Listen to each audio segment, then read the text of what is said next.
Good morning, all of you. In this part of solid state, we will discuss about the different laws of crystallography, and these laws are Steno's law of symmetry, and the Hoy's law. So first of all, we will discuss about the definition of the crystallography. जैसे नाम से आपको clear दिख रहा है, crystallography means उसकी study करना. So the branch of science which deals with the study of geometry, their properties, and the structure of the crystalline substance is called the crystallography. यानी क्रिस्टलोग्राफी आपकी साइंस की वो branch है जिसमें आपका जो सब्सटेंस है उसकी क्या ज्योमेट्री है, उसकी क्या प्रॉपर्टी है, कैसी है उसकी स्ट्रक्चर, उसके बारे में हम स्टडी करते हैं. तो ऐसी ब्रांच ऑफ साइंस को हम क्रिस्टलोग्राफी कहते हैं.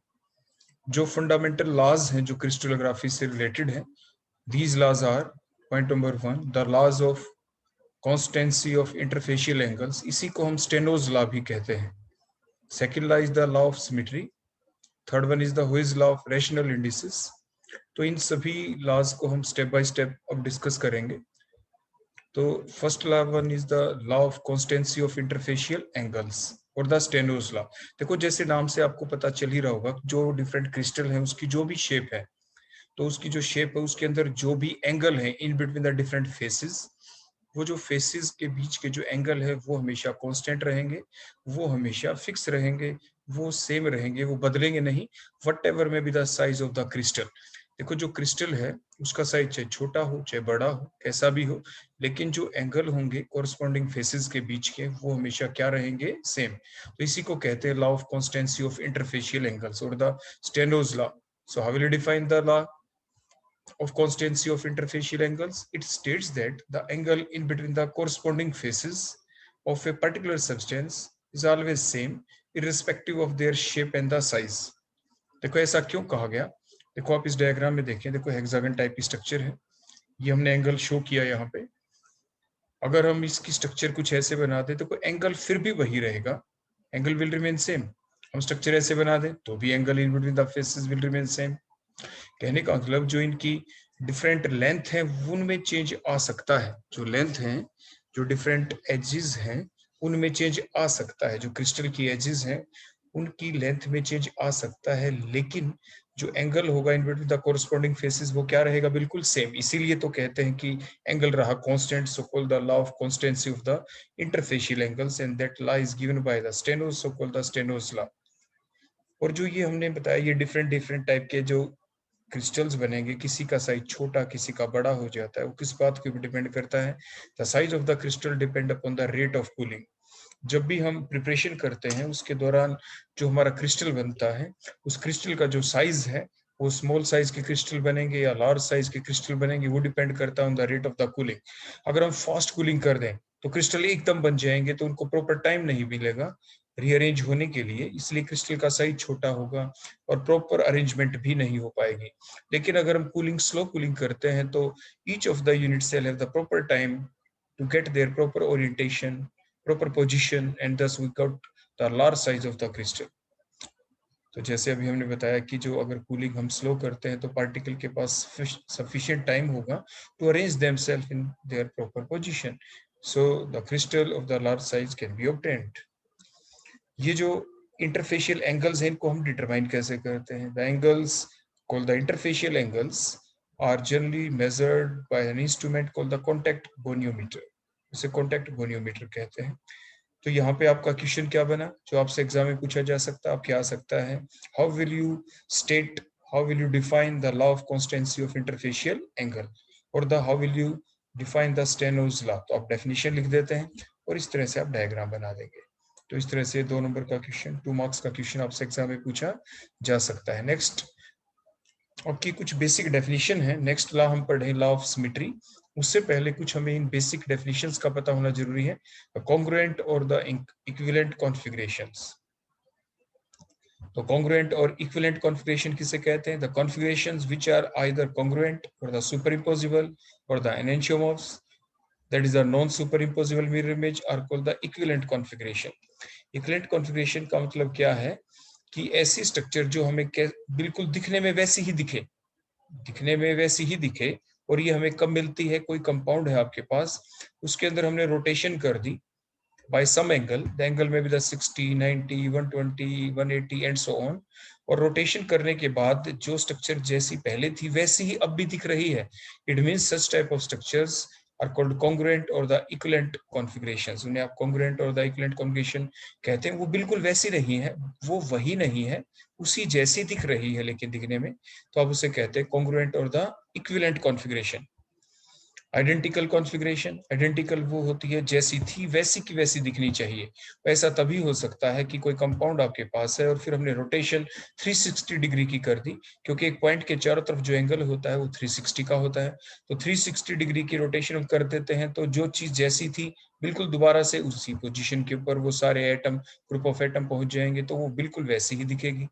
So the configuration which is exactly same to that of the original structure is called the identical configuration.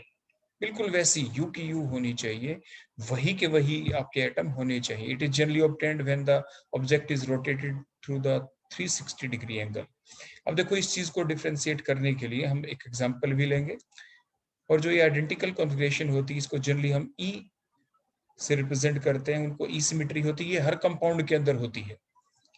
अगर कोई भी कंपाउंड आप ले लें, अगर आप उसको 360 डिग्री के ऊपर रोटेट कर देंगे, तो 360 डिग्री की रोटेशन के बाद वो चीज वहीं पर मिल जाती है. तो मीन्स जो उसे उस कंपाउंड के अंदर ई सिमेट्री कहलाती है, वो तो हर कंपाउंड में होगी ही. अब एग्जांपल देखे, देखो हमने CO2 का लिया, हमने एक एक्सिस लिया. ये एक ऐसा एक्सिस है जो ऑल द 3 एटम्स के बीच में हमने पास किया, O, C और O के बीच में.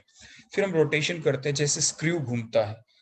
हमने रोटेशन की, इसे प्राइमरी एक्सिस कहते हैं, because the axis which passes through the maximum number of atom. देखो O, C और O, इन तीनों एटम्स के बीच में से हमने ये एक्सिस पास किया, और लाइक ए स्क्रू हम इसको रोटेट करते हैं. तो देखो क्या हुआ, तो आप कितने भी डिग्री से रोटेट करें, 0.1 degree, 0.2 degree, 0.4 and so on infinite, इस टाइप से 360 के ऊपर जैसे आप इसको रोटेट करते हैं, जब आप इसको रोटेट करना शुरू करें बाय सेम एंगल, तो भी देखो ये ऐसा ही दिखेगा, बिल्कुल सेम.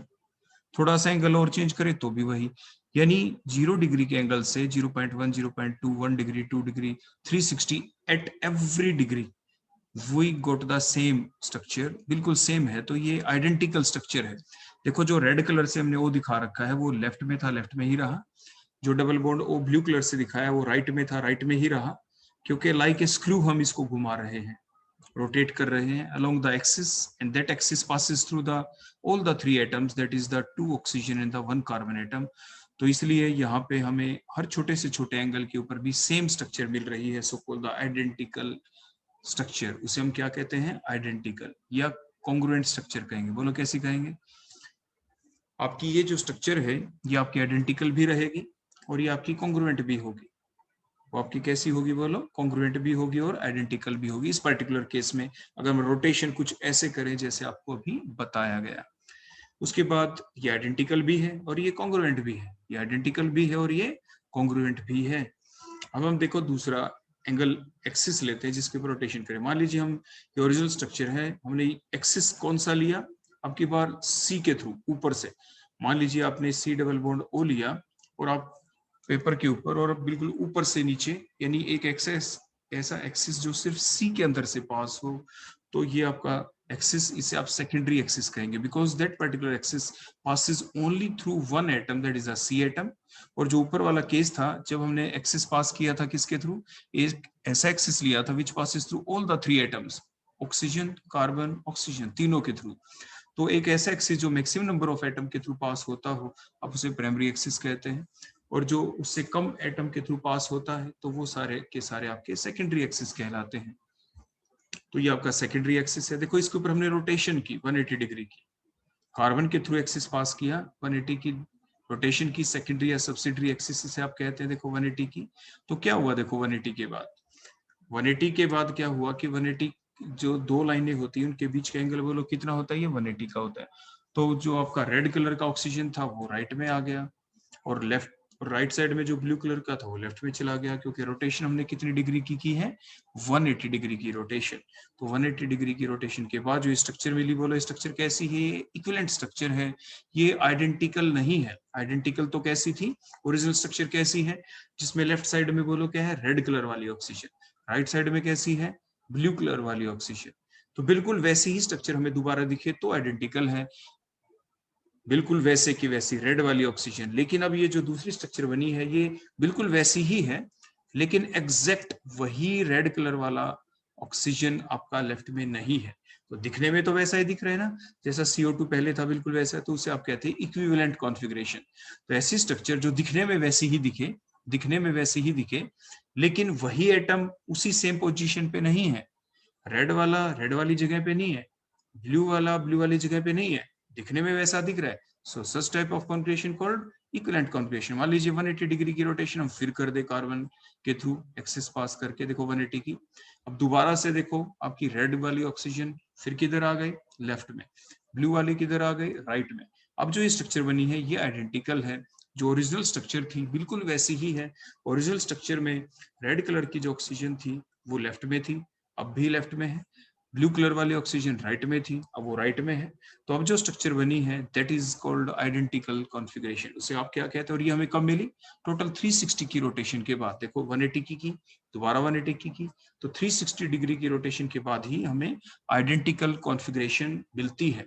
लेकिन 360 की रोटेशन से पहले, जैसे 180 की रोटेशन के बाद भी हमें स्ट्रक्चर वैसी ही मिली थी, कार्बन के दोनों साइड में ऑक्सीजन है, पहले भी कार्बन के दोनों साइड में ऑक्सीजन थी, तो ऐसे स्ट्रक्चर को आप इक्विवेलेंट कॉन्फ़िगरेशन कहते हैं। So that's the slide difference in between the equivalent configuration and the identical configuration. तो इस चीज को आप ध्यान रखेंगे। एक्सिस दो ही टाइप के होते हैं, जैसे हमने अभी आपको बताया भी था, one is the primary axis, other one is the subsidiary axis और द सेकेंडरी एक्सिस।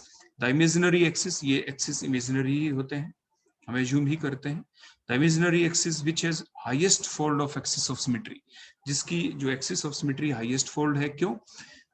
क्योंकि जो आपका प्राइमरी एक्सिस है, और दूसरी डेफिनेशन भी देखो हम बता दें, which passes through the maximum number of atom, एक imaginary line which passes through the maximum number of atoms called the primary axis.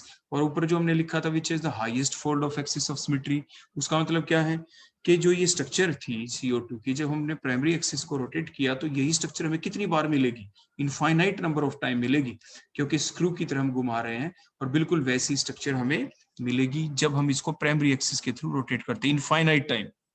लेकिन जो दूसरा है, जो सब्सिडरी एक्सिस के थ्रू जब हम पास कर रहे थे, मींस थ्रू कार्बन एटम के थ्रू पास कर रहे थे, देखो सब्सिडरी एक्सिस जो कौन था, the imaginary axis except the primary axis और called the subsidiary axis, and the imaginary line which passes through the less number of atom as compared to the primary axis, तो आप उसे क्या कहते हैं, subsidiary axis कहते हैं।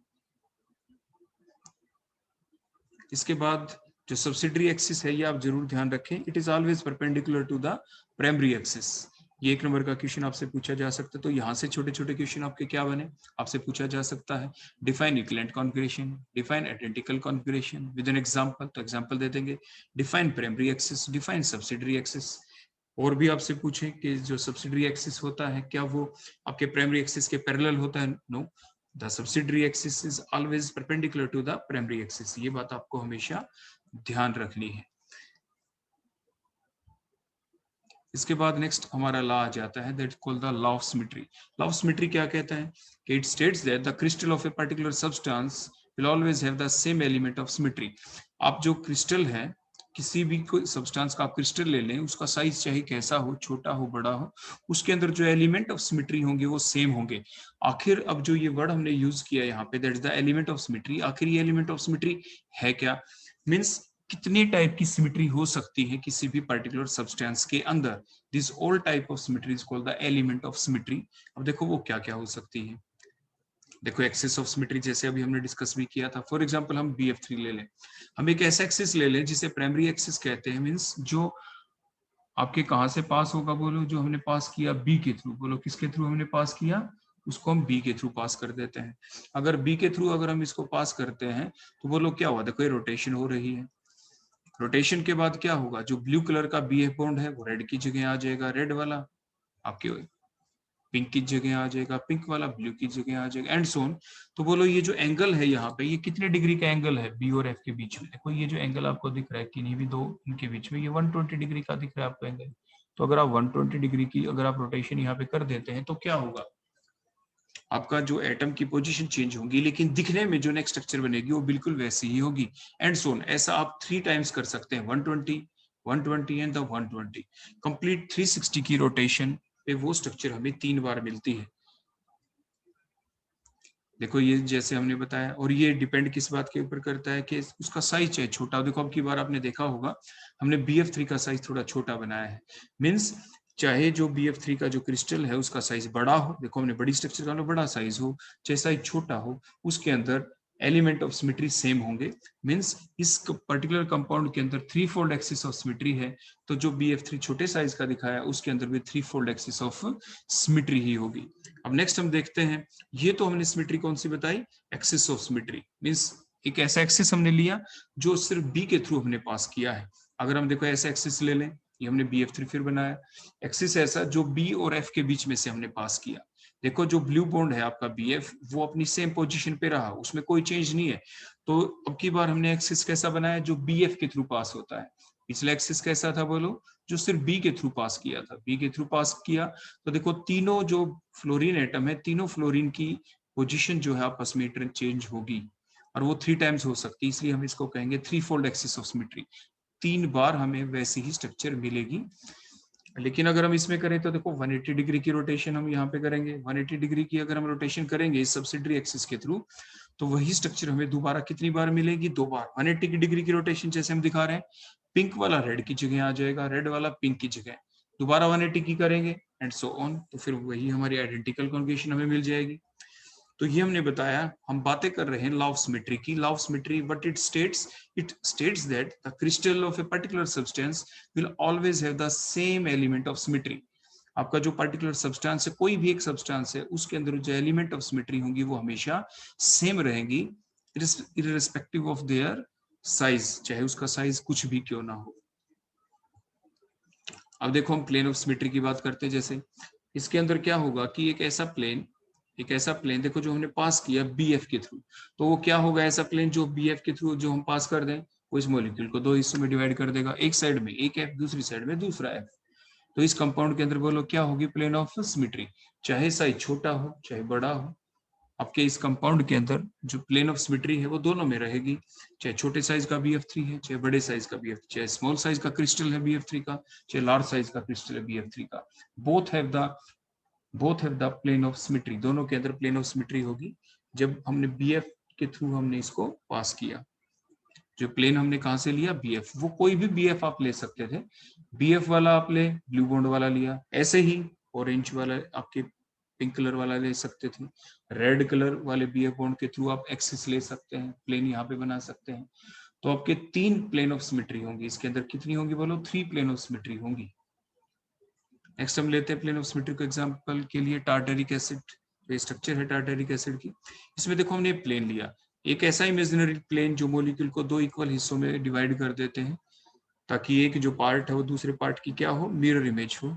तो उसे आप कहते हैं क्या है, उसके अंदर प्लेन ऑफ सिमेट्री है। क्या है बोलो, प्लेन ऑफ सिमेट्री। और वो मिरर इमेज कैसी होनी चाहिए, non superimposable mirror image होनी चाहिए। वो सुपर इम्पोजिबल नहीं होती, कैसी होती है, नॉन सुपर इम्पोजिबल, जो एक दूसरे को कवर नहीं करेगी। जैसे फॉर एग्जाम्पल हमने जैसे BF3 में बताया था, ये जो हमारा प्लेन है यहाँ पे देखो, ये बीच में देखो जो ये हमने प्लेन लिया है यहाँ पे, इस प्लेन के थ्रू देखो यहाँ पे देखो, ये जो प्लेन है हमारा, अगर हम इसको डिवाइड करते हैं, 2 हिस्सों में डिवाइड हो गया, तो इधर वाले हिस्से को आप उठा के इसके ऊपर रखेंगे, तो इसमें तो देखो आपका F किधर है बोलो, राइट साइड में, देखो ऐसे स्लैंटिंग लाइन राइट साइड में, उसमें स्लैंटिंग लाइन आपकी बोलो लेफ्ट साइड में। अगर इधर राइट वाले पार्ट को लेफ्ट वाले पे करेंगे तो उसको कवर नहीं करेगा। तो एक ऐसा इमेजिनरी प्लेन जो मॉलिक्यूल को 2 इक्वल पार्ट में तो डिवाइड कर देता है, लेकिन वो जो पार्ट है एक दूसरे को कंप्लीटली कवर नहीं करते हैं, उसे non superimposable mirror image कहा जाता है। सेंटर ऑफ सिमेट्री देखो, यही टार्टरिक एसिड के मॉलिक्यूल को हम ड्रा करते हैं in the form of the sawhorse. अपने स्टीरियो केमिस्ट्री के अंदर ये पहले ही पढ़ चुके होते हैं कि साहोर्स को कैसे ड्रा किया जाता है। साहोर्स को ड्रा करने के लिए आप क्या करते हैं, जो मॉलिक्यूल है जिसके अंदर आपके ये कायरल कार्बोनेटम हमने लिए, कार्बोनेटम नंबर 2 और 3 वाला देख लिया, इसको हमने डायगोनल से शो किया, देखो 2 और 3 वाले को डायगोनल से।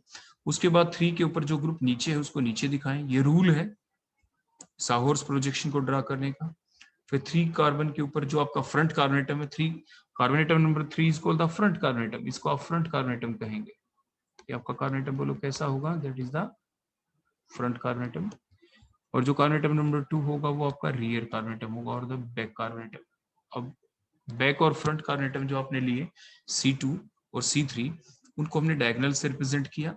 फ्रंट कार्बन एटम के ऊपर जो group below the plane below दिख रहा है आपको CH नीचे, तो उसको नीचे शो करें, और जो ग्रुप आपको राइट में दिखता है उसको ऊपर राइट में दिखाएं, जो लेफ्ट में उसको ऊपर लेफ्ट में दिखाएं।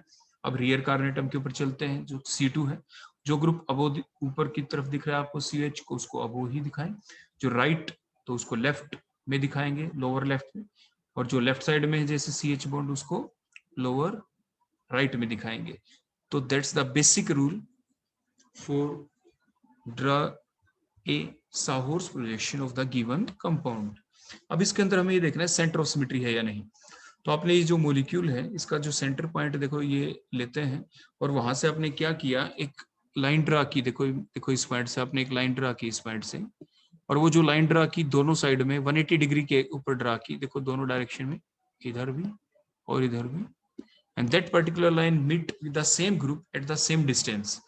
किसी एक पॉइंट से अगर हम दो लाइन ड्रा करते हैं एट 180 डिग्री, क्योंकि ये जो एंगल है यहाँ पे बोलो ये कितने डिग्री का एंगल है इन टू लाइंस के बीच में, ये जो एंगल है ये आपका 180 डिग्री का है। तो किसी पर्टिकुलर पॉइंट से अगर आप दो लाइन ड्रा करते हैं at a 180 degree angle, then if the line meet with the same group to the same distance, मान लीजिए एक साइड में हमें 1 सेंटीमीटर चलना पड़ा, तो दूसरी साइड में भी हमें 1 सेंटीमीटर ही चलना पड़ा, और वहां पे चलने के बाद हमें सेम ग्रुप मिलते हैं, तो उस कंपाउंड के अंदर हम कहेंगे सेंटर ऑफ सिमेट्री है। उसके अंदर बोलो क्या है, सेंटर ऑफ सिमेट्री है। ऐसे ही आप बिल्कुल इसी सेम सेंट्रल पॉइंट से आप देखेंगे,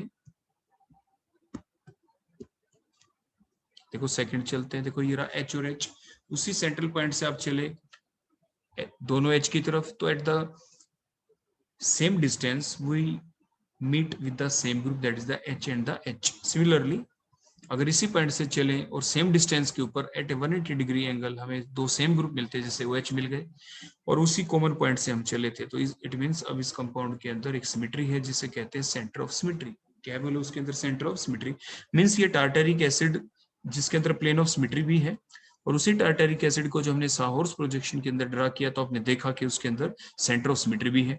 तो मींस टार्टरिक एसिड जो है इसका जो क्रिस्टल है वो आप किसी भी साइज का लें, छोटे साइज का हो बड़े साइज का हो, उसके अंदर सेम एलिमेंट ऑफ सिमेट्री होंगे, उसी को कहा जाता है लॉ ऑफ सिमेट्री।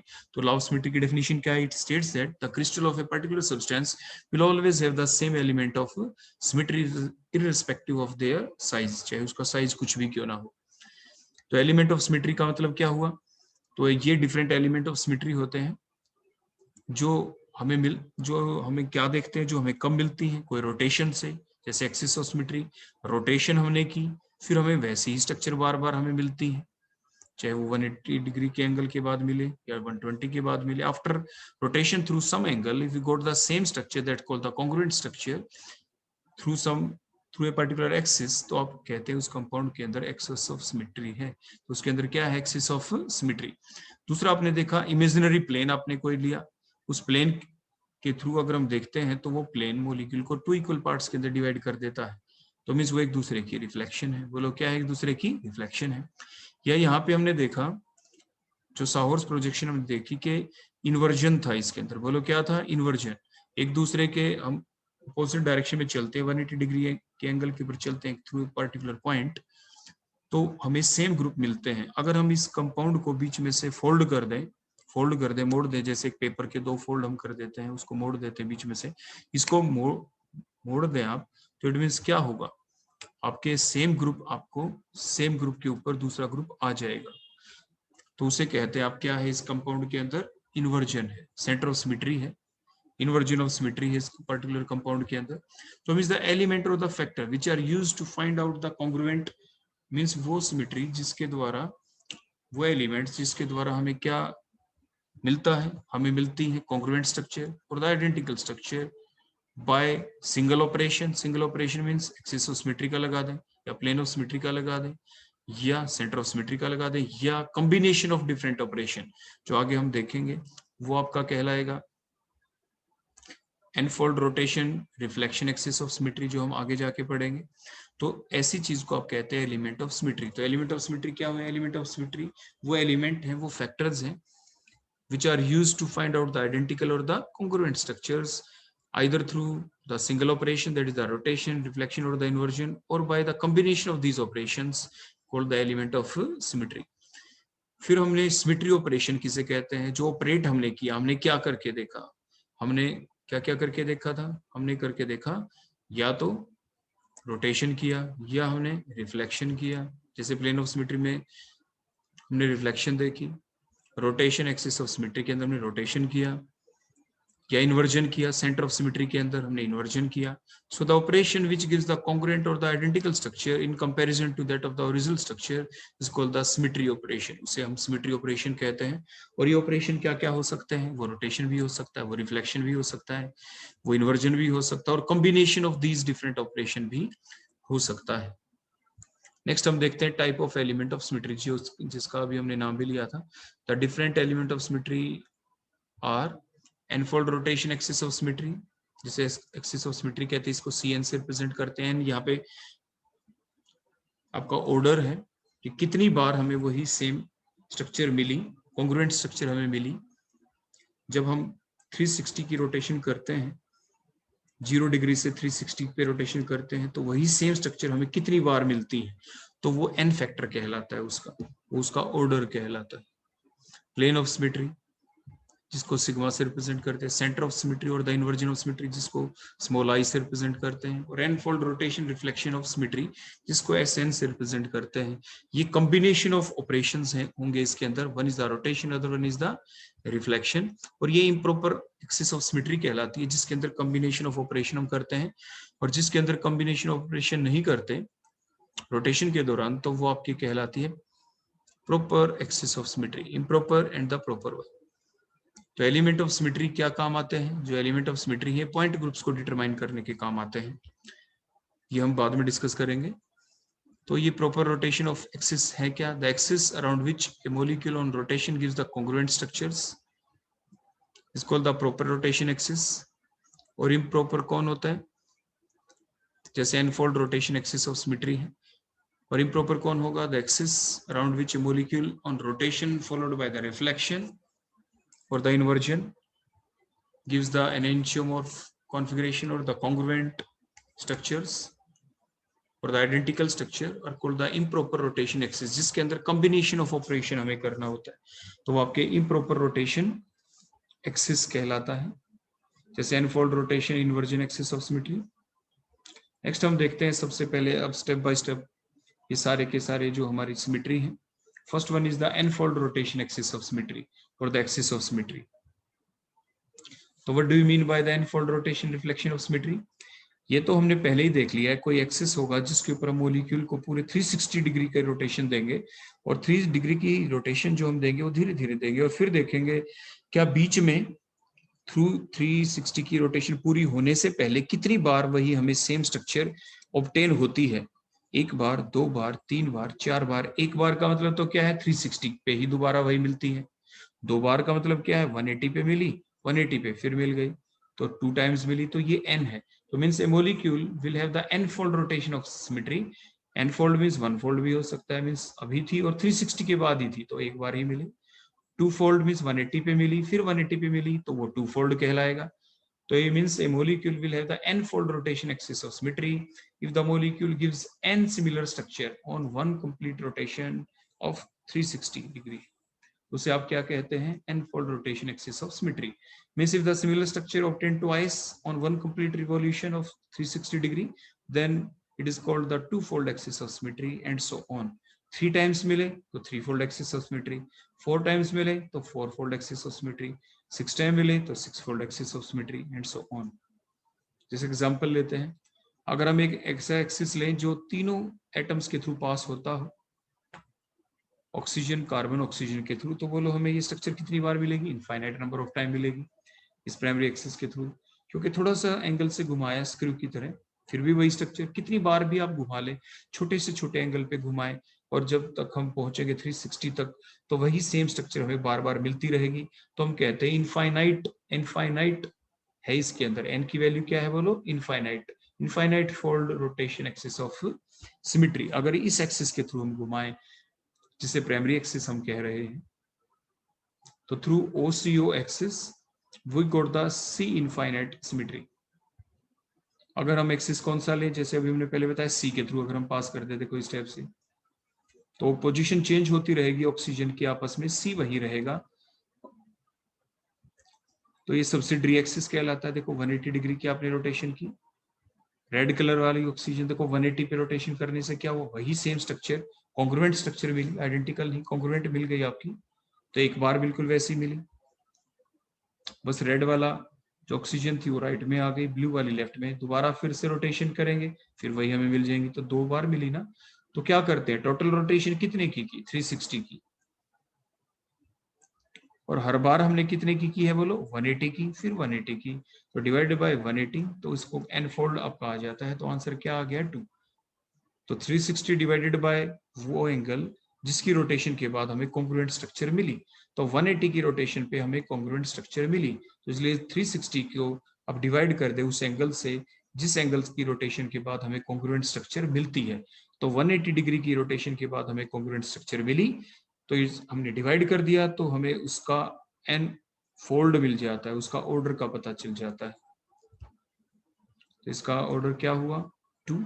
तो बोलो इसकी कौन सी सिमेट्री कहलाएगी, C2 सिमेट्री है इसके अंदर। बोलो कौन सी सिमेट्री है, C2 सिमेट्री है। उसके बाद आप ये देखें, कार्बन एटम तो फिक्स था, वो कितने एटम थे जिनकी पोजीशन चेंज हुई, 2 ऑक्सीजन ही तो है, एक ऑक्सीजन रेड कलर वाला, एक ब्लू कलर वाला।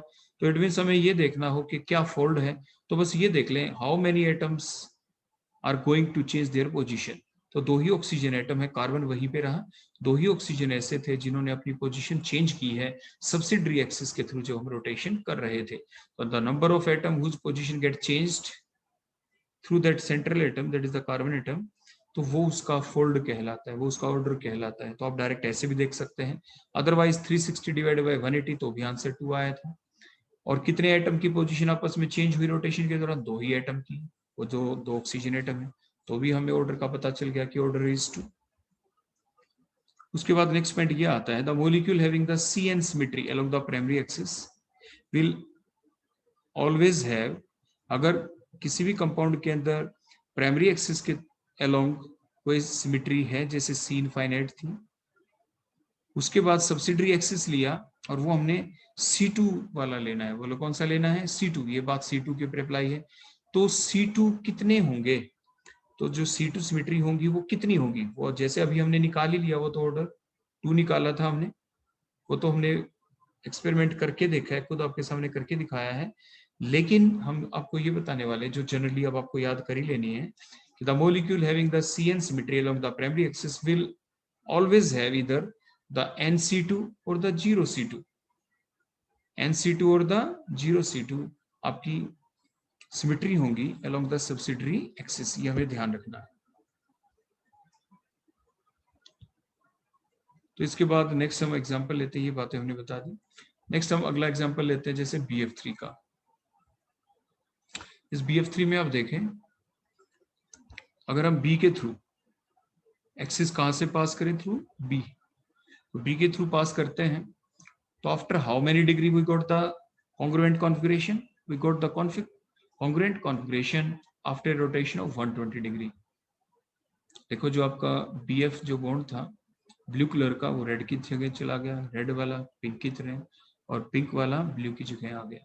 तो एंड सोन देखो इनकी पोजीशन आपस में क्या हो गई, चेंज। एंड सोन दोबारा से 120 डिग्री की रोटेशन की, तो देखो फर्दर चेंज हो गया। एंड सोन एक पर्टिकुलर डायरेक्शन में हम करें, मान लीजिए क्लॉकवाइज कर रहे हैं, फिर दोबारा से की हमने रोटेशन 120 की, तो फिर वही। तो टोटल 360 डिवाइडेड बाय 120, क्योंकि 120 के बाद हमें कॉन्ग्रुएंट स्ट्रक्चर मिली। तो what is the order, what is the fold, that is the 3-fold axis of symmetry. 3-fold axis of symmetry है, लेकिन वो कब, when the axis passes through only B atom. B के थ्रू अगर हमने axis लिया है तो ही इसके अंदर 3-fold एक्सिस ऑफ सिमेट्री है। इट मींस किसी भी मॉलिक्यूल के अंदर ऐसा नहीं होता कि उसके अंदर एक ही तरह की एक्सिस ऑफ सिमेट्री है। वो डिपेंड करता है कि हमने एक्सिस कौन सा लिया। यहाँ पे हमने एक्सिस कौन सा लिया है, जो B के थ्रू पास होता है। तो इस मॉलिक्यूल के अंदर बोलो क्या मिला, 3-fold एक्सिस ऑफ सिमेट्री। अगर हम एक्सिस कौन सा लें, BF बॉन्ड के थ्रू, जैसे अभी आपको दिख रहा है, मींस एक बोरोन एटम और एक फ्लोरीन एटम फिक्स है, उसकी पोजीशन फिक्स है, जबकि पिछले में जो हमने प्राइमरी एक्सिस लिया था उसमें क्या था बोलो, सिर्फ बोरोन की एटम, बोरोन एटम की पोजीशन फिक्स थी। 3f एटम आपस में पोजीशन को इंटरचेंज कर रहे थे, तो 3f एटम ने आपस में पोजीशन चेंज की। तो जैसे हमने पीछे भी बताया था कि how many atoms are going to change their position during the rotation, so there are 3f atoms, so the fold is 3। तो इसलिए भी आंसर 3 आ गया था। और 360 को डिवाइड किया हमने 120 से, तो भी आंसर आपका 3 आ गया था। अब नेक्स्ट में आप इन्हीं बेसिक बातों को ध्यान में रखते हुए आप ये बताएं कि अगर एक्सिस हम BF को हम फिक्स मान लें, वो हमारी मर्जी है कौन से भी BF को आप मान सकते थे, तो हमने एज्यूम किया कि जो ब्लू वाला बॉन्ड है उसको हमने फिक्स कर दिया। अब रोटेशन कर रहे हैं 180 डिग्री की, तो 180 डिग्री की रोटेशन की, तो उसके दौरान बोलो how many atoms are going to change their position, only 2 fluorine atom, 1b और 1f तो फिक्स है, तो ओनली 2 फ्लो, तो इसके अंदर क्या होगी, 2 fold axis of symmetry. Means 180 degree की रोटेशन देखो कि 180 डिग्री की, तो एक फ्लोरीन दूसरे फ्लोरीन की जगह जा रहा है, मींस आपका पिंक वाला रेड की जगह जा रहा है, रेड वाला पिंक की जगह 180 पे, एंड सो ऑन, दोबारा 180 पे, फिर वहीं पे वो पहुंच जाएंगे। देखो इस स्टेप से रेड वाला पिंक की जगह चला गया बॉन्ड, पिंक वाला रेड की जगह आ गया, और जो BF बॉन्ड ब्लू वाला था वो वही रहा। दोबारा 180 की करेंगे तो फिर वही, तो बोलो एन फोल्ड क्या आ गया इसके अंदर 2। तो मिस आपने देखा सेम मोलिक्यूल है BF3 और उसके अंदर जो n fold axis of symmetry है वो अलग अलग है। थ्रू B एटम अगर हम एक्सिस लेते हैं तो इसके अंदर क्या थी, 3 फोल्ड एक्सिस ऑफ सिमेट्री। अगर BF बॉन्ड के थ्रू अगर हम एक्सिस मानते हैं तो बोलो क्या, 2 फोल्ड एक्सिस ऑफ सिमेट्री है। तो इस बात को आप समझकर याद करेंगे। तो BF3 मॉलिक्यूल के अंदर क्या है, इसके अंदर C3 सिमेट्री भी है along the primary axis, and it also have the C2 symmetry along the subsidiary axis। और एक चीज और बताएं, हमने अभी आपको पीछे बताया था, वो क्या था कि जो प्राइमरी एक्सिस के थ्रू बोलो कौन सी सिमेट्री है, C3, और जो सब्सिडरी एक्सिस है उसके थ्रू बोलो क्या है आपकी, बताओ उसके दौरान क्या है, C2 एक्सिस ऑफ सिमेट्री। ठीक हो गया। तो जो C2 एक्सिस ऑफ सिमेट्री है वो कितनी होंगी, वो आपकी होंगी 3, क्योंकि हमने अभी बताया था आपको पीछे, ये बेसिक चीज आप ध्यान कर सकते हैं कि प्राइमरी एक्सिस के थ्रू C3 है, C3 में n की वैल्यू 3 है, और जो n की वैल्यू 3 है तो किसी भी कंपाउंड के अंदर अगर C2 एक्सिस ऑफ सिमेट्री भी है तो या तो C2 एक्सिस ऑफ सिमेट्री होंगी नहीं, 0 होंगी, अगर है तो उतनी ही होंगी जो प्राइमरी एक्सिस के थ्रू n की वैल्यू थी। तो n की वैल्यू क्या थी वहां पे C3 में 3, तो C2 सिमेट्री कितनी होंगी, दीज आर 3 नंबर। वो आप देख भी सकते हो। जो एक्सिस हमने फिक्स किया था बोलो कौन सा फिक्स किया, एक बार हमने फिक्स कर लिया ब्लू वाला, उसके बाद आप फिक्स बोलो कौन सा कर सकते थे एक्सिस, रेड वाला, उसके बाद आप फिक्स कर सकते थे बोलो कौन सा, और आपके पिंक कलर वाला। तो 3 टाइम आप रोटेशन ऐसे करके दिखा सकते हैं। तो वही हम बता रहे हैं, ये तो समझने का था जो हमने आपको बताया कि आप करके भी कैसे देखें और डायरेक्ट भी आप याद कर सकते हैं। तो BF3 has C2 symmetry along the 3 subsidiary BF axis, जो 3 एक्सिस आपके डिफरेंट डिफरेंट आप ले सकते हैं। एक बार BF ब्लू बॉन्ड वाला, एक बार BF रेड बॉन्ड वाले को फिक्स कर देंगे, एक बार BF पिंक कलर वाले को फिक्स कर देंगे। तो इस तरह से C2 जो आपकी सिमेट्री होगी वो 3 बार हम करके देख सकते हैं। नेक्स्ट हम एग्जांपल देखते हैं, जैसे वाटर के केस में। वाटर के केस में हमने क्या किया, जो एक्सिस है हमारा O के थ्रू पास किया और 180 डिग्री की रोटेशन की। 2 ऑक्सीजन एटम आपस में बोलो क्या करेंगे, अपनी पोजीशन चेंज, रेड वाला पिंक की जगह जाएगा, पिंक वाला रेड की जगह जाएगा, एंड सो ऑन दोबारा। तो इसके अंदर कौन सी रोटेशन हुई, how many atoms are going to change their position, O atom की पोजीशन फिक्स और 2 H एटम आपस में पोजीशन चेंज कर रहे हैं, तो इसके अंदर आएगा 2 फोल्ड एक्सिस ऑफ सिमेट्री। और इस फार्मूले से तो आप कर ही सकते हैं, 360 divided bye after which angle we got the same configuration, that is the congruent configuration। 180 degree की रोटेशन के बाद हमें congruent configuration मिलती है, तो इसलिए 180 से हमने डिवाइड किया। so 360 divide by 180 is called the 2। तो 2 फोल्ड एक्सिस ऑफ सिमेट्री है इसके अंदर। तो वाटर मॉलिक्यूल के अंदर यही सिर्फ एक ही एक्सिस है जिसके थ्रू हम आपकी एक्सिस ऑफ सिमेट्री है, that is the C2 axis of symmetry, और इसके अंदर और फर्दर कोई एक्सिस नहीं है जिसके थ्रू हम सिमेट्री देख पाए। तो वाटर के अंदर क्या है, C2 axis of symmetry. Next example हम लेते हैं, जैसे मीथेन। इसके अंदर हमने क्या किया, C के थ्रू अगर बॉन्ड पास करें, C के थ्रू अगर हम एक्सिस ले लें सिर्फ C के थ्रू, तो इन एटम की 4 एटम है, तो पोजीशन चेंज करेंगे 90 डिग्री के ऊपर, तो फिर हमें वही स्ट्रक्चर मिल जाएगी, बस एटमों की पोजीशन चेंज हो जाएगी। जैसे ब्लू वाला बॉन्ड, आपका कहाँ पे चला गया बताओ, ब्लू वाला चला गया कहाँ पे, पिंक की जगह पिंक वाला, रेड की जगह रेड वाला, ब्लैक की जगह ब्लैक वाला, ब्लू की जगह 90 के पास। तो ऐसे 90 के बाद हमें वही कॉन्ग्रुएंट कॉन्फ़िगरेशन मिलती है।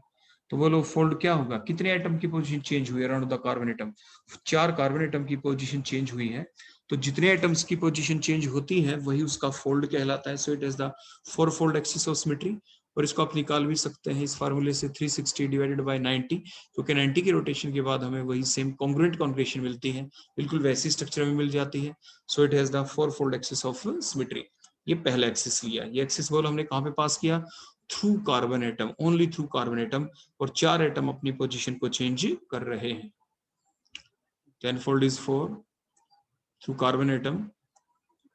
उसके बाद हम देखते हैं, देखो क्या किया हमने पास किया बोलो किसके थ्रू, सी और एच एक्सिस के थ्रू। किसी एक कार्बन और एच को हमने फिक्स कर दिया। तो एक्सिस बोलो हमने कहाँ पे पास किया है, that particular axis passes through the C H bond, C H bond के थ्रू हमने पास किया, ये ध्यान रखेंगे आप। तो अब क्या होगा, 3 एटम अपनी पोजीशन चेंज करेंगे। देखो जैसे हमने दिखाया है अभी, देखो 3 एटम ऐसे आपस में पोजीशन चेंज करते रहेंगे। तो बोलो 3 एटम्स आपस में पोजीशन चेंज करते रहेंगे और हमें वही सेम कॉन्फ़िगरेशन मिलेगी 120 की रोटेशन के बाद। तो 120 की रोटेशन की, देखो ब्लू बॉन्ड वहीं पे रहा, ब्लैक वाला बॉन्ड पिंक की जगह आ गया, पिंक वाला रेड की जगह, रेड वाला ब्लैक की जगह आ गया, एंड सो ऑन। दोबारा 120 की रोटेशन करेंगे, फिर वही आ जाएगी। तो बोलो फोल्ड कितना आया, 360 डिवाइड बाय 120 डिग्री। तो 3 फोल्ड एक्सिस ऑफ सिमेट्री है इसके अंदर। अब हम नेक्स्ट देखते हैं। देखो अगर हम कुछ ऐसा एक्सिस ले लें जो सिर्फ कार्बन के थ्रू पास हो लेकिन हॉरिजॉन्टली, वो हमने कैसे पास किया था, जो पहले वाला था कार्बन के थ्रू पास, जो 90 डिग्री की रोटेशन हमने पास की थी, बिल्कुल ऊपर से नीचे की तरफ, वो एक्सिस हम पास कर रहे थे ऊपर से नीचे की तरफ। अब की बार हमने पास किया, देखो इस टाइप से सी के थ्रू ही, लेकिन 2 एच एक साइड में रहे, 2 एच एक साइड में रहे। 180 डिग्री की रोटेशन अब हम करेंगे। 180 डिग्री की रोटेशन से क्या होगा, जो 2 आपके एच हैं जो आपके राइट साइड में आपको दिख रहे हैं वो लेफ्ट में आ जाएंगे, और लेफ्ट वाले कहाँ पे चले जाएंगे बोलो, राइट में। देखो कुछ इस टाइप से। अब ध्यान से देखें, इसी एक्सिस के थ्रू जो हमने पास किया था, इसी सेम एक्सिस के थ्रू देखो ऐसे तो हमने रोटेशन की थी, देखो ऐसे चेंज। तो इसमें क्या हुआ था, देखो अब ध्यान से देखो, पोजीशन चेंज हो गई इनकी। जो आपके डाउनवर्ड डायरेक्शन में दिख रहे थे, आपको लेफ्ट में दिख रहे हैं ब्लैक बॉन्ड और रेड बॉन्ड, वो तो चले गए राइट में। और जो ब्लू और पिंक आपको राइट में दिख रहे थे बॉन्ड, वो किधर आ गए बोलो, लेफ्ट में। तो 180 डिग्री की रोटेशन हमने की है। ऐसे ही दोबारा 180 की करेंगे तो फिर हमें वही सेम स्ट्रक्चर मिल जाएगी। तो बोलो what is the fold, 360 divide by 180, so called the 2 fold axis of symmetry. बोलो क्या हो गया, 2 फोल्ड एक्सिस ऑफ सिमेट्री कहेंगे आप इसके अंदर। नेक्स्ट एग्जांपल अगर हम ले बेंजीन का, तो अगर बेंजीन में बिल्कुल सेंटर से, बिल्कुल इसके सेंटर से एक्सिस बोलो कहां से पास हम करेंगे, बिल्कुल इसके सेंटर से, मींस ऊपर से नीचे। बेंजीन आपने ड्रा कर दिया अपने पेपर के ऊपर और बिल्कुल अबोव द प्लेन से एक्सिस पास करें और बिलो द प्लेन जाने दें। तो इस टाइप से हम इसकी रोटेशन करेंगे। तो रोटेशन क्या करेंगे, H1 की जगह अगर हम 60 डिग्री की रोटेशन करें, क्योंकि 6 बॉन्ड आपको दिख रहे हैं, तो 60 डिग्री की रोटेशन के बाद क्या होगा, देखो इस टाइप से रोटेशन कर रहे हैं। ये हमने एंटी क्लॉकवाइज दिखाया है, ऐसे क्लॉकवाइज भी आप दिखा सकते हो। देखो ऐसे वही सेम स्ट्रक्चर में मिल रही है ना, देखो वही सेम कॉर्नर, कितने के बाद, 60 डिग्री की रोटेशन के बाद। आप देखते जाएं, देखो इसमें आप देख सकते हैं, देखो जब हम रोटेशन कर रहे हैं तो ये 6 कार्बन एटम हमने दिखाए। जब हम रोटेशन करते हैं तो after every 60 degree rotation we got the same configuration, so called the congruent configuration. देखो इस टाइप से 60 की रोटेशन की। आप ध्यान से देखें, H1 H2 की जगह चला गया, H2 H3 की जगह, H3 H4 की जगह, H4 H5 की जगह, H5 H6 की जगह, H6 H1 की जगह चला गया। तो मीन्स वैसी ही स्ट्रक्चर मिली, so called the congruent configuration 60 के बाद। एंड सो ऐसे ही हर 60 के बाद हमें ऐसा ही मिलेगा। तो व्हाट इज द एनफोल्ड, एनफोल्ड हो गया 360 डिवाइड बाय 60 डिग्री, क्योंकि 360 की हमें कंप्लीट 1 रोटेशन के बाद देखना होता है कि वही सेम स्ट्रक्चर हमें कितनी बार मिली, how many times we got the same structure after the complete revolution of 360 degree, 360 degree के कंप्लीट रिवॉल्यूशन के दौरान हमें वही सेम स्ट्रक्चर कितनी बार देखने को मिलती है, तो वही उसका फोल्ड कहलाता है। तो 360 divided by 60 is equal to 6, so called the n fold, 6 fold axis of symmetry. और वो एक्सिस कौन सा है, जो बेंजीन के सेंटर से हमने पास किया। सेंटर से पास करें तो बोलो क्या होगा, 6 फोल्ड एक्सिस ऑफ सिमेट्री। ऐसे पूछा जा सकता है एग्जाम में, भाई बेंजीन के सेंटर से पास किया तो कौन सा एक्सिस ऑफ सिमेट्री होगा, तो आप आंसर कहेंगे 6 फोल्ड एक्सिस ऑफ सिमेट्री। अब नेक्स्ट हम लेते हैं, देखो अब कहां से पास करें, हमने पास कुछ इस टाइप से किया, देखो जैसे आपको दिख रहा है, मीन्स हम 180 डिग्री की रोटेशन अगर हम कर दें, बोलो कितने की रोटेशन कर दें, 180 की। 180 डिग्री की जब हम रोटेशन कर देते हैं तो क्या होगा, आपके जो 3 हाइड्रोजन एटम राइट साइड में आपको दिख रहे हैं इस एक्सिस के, और ये एक्सिस कैसा है, जैसे आपको दिख रहा है 2 कार्बन, यानी कार्बन के बीच में से हमने इस टाइप से पास किया कि आपके 3H हाइड्रोजन एटम एक साइड में है, देखो H2 H3 H4, और 3 एक साइड में है, H1 H6 और H5 जो आपको दिख रहा है। इनकी पोजीशन आपस में इंटरचेंज हो जाएगी, राइट वाले लेफ्ट में चले जाएंगे, लेफ्ट वाले राइट में। 180 डिग्री की रोटेशन के बाद वही स्ट्रक्चर हमें मिली, तो इसको क्या कहेंगे बोलो, फिर दोबारा से वही स्ट्रक्चर हमें मिल जाएगी, देखो इस टाइप से। तो इसके अंदर बोलो फोल्ड क्या निकला, 360 divide by 180 is equal to 2 fold axis of symmetry. ये एक्सिस हम ऐसा भी ले सकते थे, देखो H1 और H4 के बीच में से हम पास कर दें तो भी 2 इक्वल पार्ट के अंदर ये डिवाइड हो गया। अब भी अगर हम 180 डिग्री की रोटेशन करें जैसे ऊपर किया था, तो ये एटम तो फिक्स हो गए, H1 H4 की पोजीशन फिक्स है, ये वही रहेंगे। सिर्फ क्या होगा, रेड वाले जो आपके राइट में दिख रहे हैं वो लेफ्ट में आ जाएंगे, और लेफ्ट में जो आपके ब्लू दिख रहे हैं C5 C6 वो राइट में चले जाएंगे। तो इसके अंदर भी बोलो क्या हुई, 180 डिग्री की रोटेशन के बाद तो 2 फोल्ड एक्सिस ऑफ सिमेट्री होगी। तो हमने देखा बेन, तो ये जो हम देखते हैं n fold axis of symmetry, इसमें एन की वैल्यू क्या होगी वो डिपेंड करता है कि हमने एक्सिस कौन सा चूज किया है। तो मीन्स किसी भी मॉलिक्यूल के अंदर different fold of axis of symmetry हो सकती है अलोंग द डिफरेंट एक्सिस, जैसे बेंजीन में भी आपने देखा। अब ये बड़ी सिंपल सी बात पूछी जाती कई बार, it is to be noted that कि we the possible fold of axis of symmetry are the 2 fold 3 fold 4 fold 6 fold axis of symmetry are possible, but the 5 fold 7 fold 8 fold and higher fold axis of symmetry are not possible. Why? ऐसा क्यों? तो ये अपने आप में question भी है जो पूछा जा सकता है। देखो ऐसा इसलिए कि जो एसेंशियल कंडीशन है, सबसे पहले हमें ये लिखना होता है, तो what is the essential condition for the formation of a lattice? The essential condition for the formation of that lattice is that the faces of each of the unit cell must touch with the faces of the surrounding unit cell without leaving any gap between them, ताकि हमें एक stable structure मिले। अब हम आपके सामने draw करके दिखाते हैं, and such type of close pack structure can be possible only in case of the 2 fold 3 4 and the 6 fold axis of symmetry, not in the other fold, that is the 5 7 8 and the higher fold of axis of symmetry. अब हम उसको देखो draw करके दिखाते हैं। For example हमने ये benzene को लिया था, अभी बेंजीन जैसी हेक्सागन टाइप की हमने स्ट्रक्चर ली है ये, जिसके अंदर 6 फोल्ड एक्सिस ऑफ सिमेट्री है, अभी हमने देखा था। तो ये हेक्सागन ड्रा किया, इसके साथ में सेकंड हेक्सागन, फिर थर्ड, फोर्थ, फिफ्थ, सिक्स्थ, देखो एंड सो ऑन। एक हेक्सागन की चारों तरफ 6 हेक्सागन ड्रा किए, और सभी हेक्सागन ने एक दूसरे के फेस को कंप्लीटली टच कर दिया without leaving any gap between them, इनके बीच में कोई गैप भी नहीं आया। तो इट मींस ये 6 fold axis of symmetry is possible. ऐसे ही आप 2 फोल्ड 3 फोल्ड में ट्रायंगल बना के आप ऐसा कर सकते हैं, 4 फोल्ड में आप स्फीयर बना के ऐसा कर सकते हैं। अब हम देखते हैं 5 फोल्ड 7 और 8 फोल्ड और higher fold axis of symmetry possible क्यों नहीं। अब 5 फोल्ड लेते, देखो पेंटागन ड्रा किया, एक और पेंटागन, देखो वन अनदर पेंटागन। अब देखो ये पेंटागन जो ड्रा किया, उसने एक पेंटागन के साथ तो फेस कॉमन कर लिया, लेकिन दूसरे के साथ देखो नहीं कर पाया। देखो वहां पे बीच में आपने देखा, देखो कोई गैप रह गया ना, यहाँ पे कोई गैप रह गया यहाँ पे। देखो अगला पेंटागन लेते हैं, देखो फिर गैप रह गया यहाँ पे, ये फेस आपस में टच नहीं कर पाए, देखो ये फेस आपस में टच नहीं कर पा रहे। नेक्स्ट को देखें, फिर से देखो ये फेस आपस में टच नहीं कर पाए, एक पेंटागन दूसरे पेंटागन के साथ ये फेस टच नहीं कर पाया। अब फिर से देखें दोनों साइड में, इधर से भी ये पेंटागन इससे फेस टच नहीं कर पाया, इधर से भी देखो फेस टच नहीं कर पाया आपस में, तो मीन्स गैप रह जाता है। तो गैप रह जाता है तो वो जो फोल्ड है वो fold of axis of symmetry possible नहीं होता। तो पेंटागन के अंदर क्या होगा, 5 फोल्ड एक्सिस ऑफ सिमेट्री होना चाहिए, क्योंकि 5 आपके इसके अंदर कॉर्नर आपको दिख रहे हैं, लेकिन ये पॉसिबल नहीं है क्योंकि रिक्वायरमेंट क्या है, the essential requirement for the lattice is that the faces of each of the unit cell must be touched with the faces of the surrounding unit cell without leaving any gap between them. उनके बीच में कोई gap नहीं रहना चाहिए, यही आप answer लिख देंगे एग्जाम के अंदर।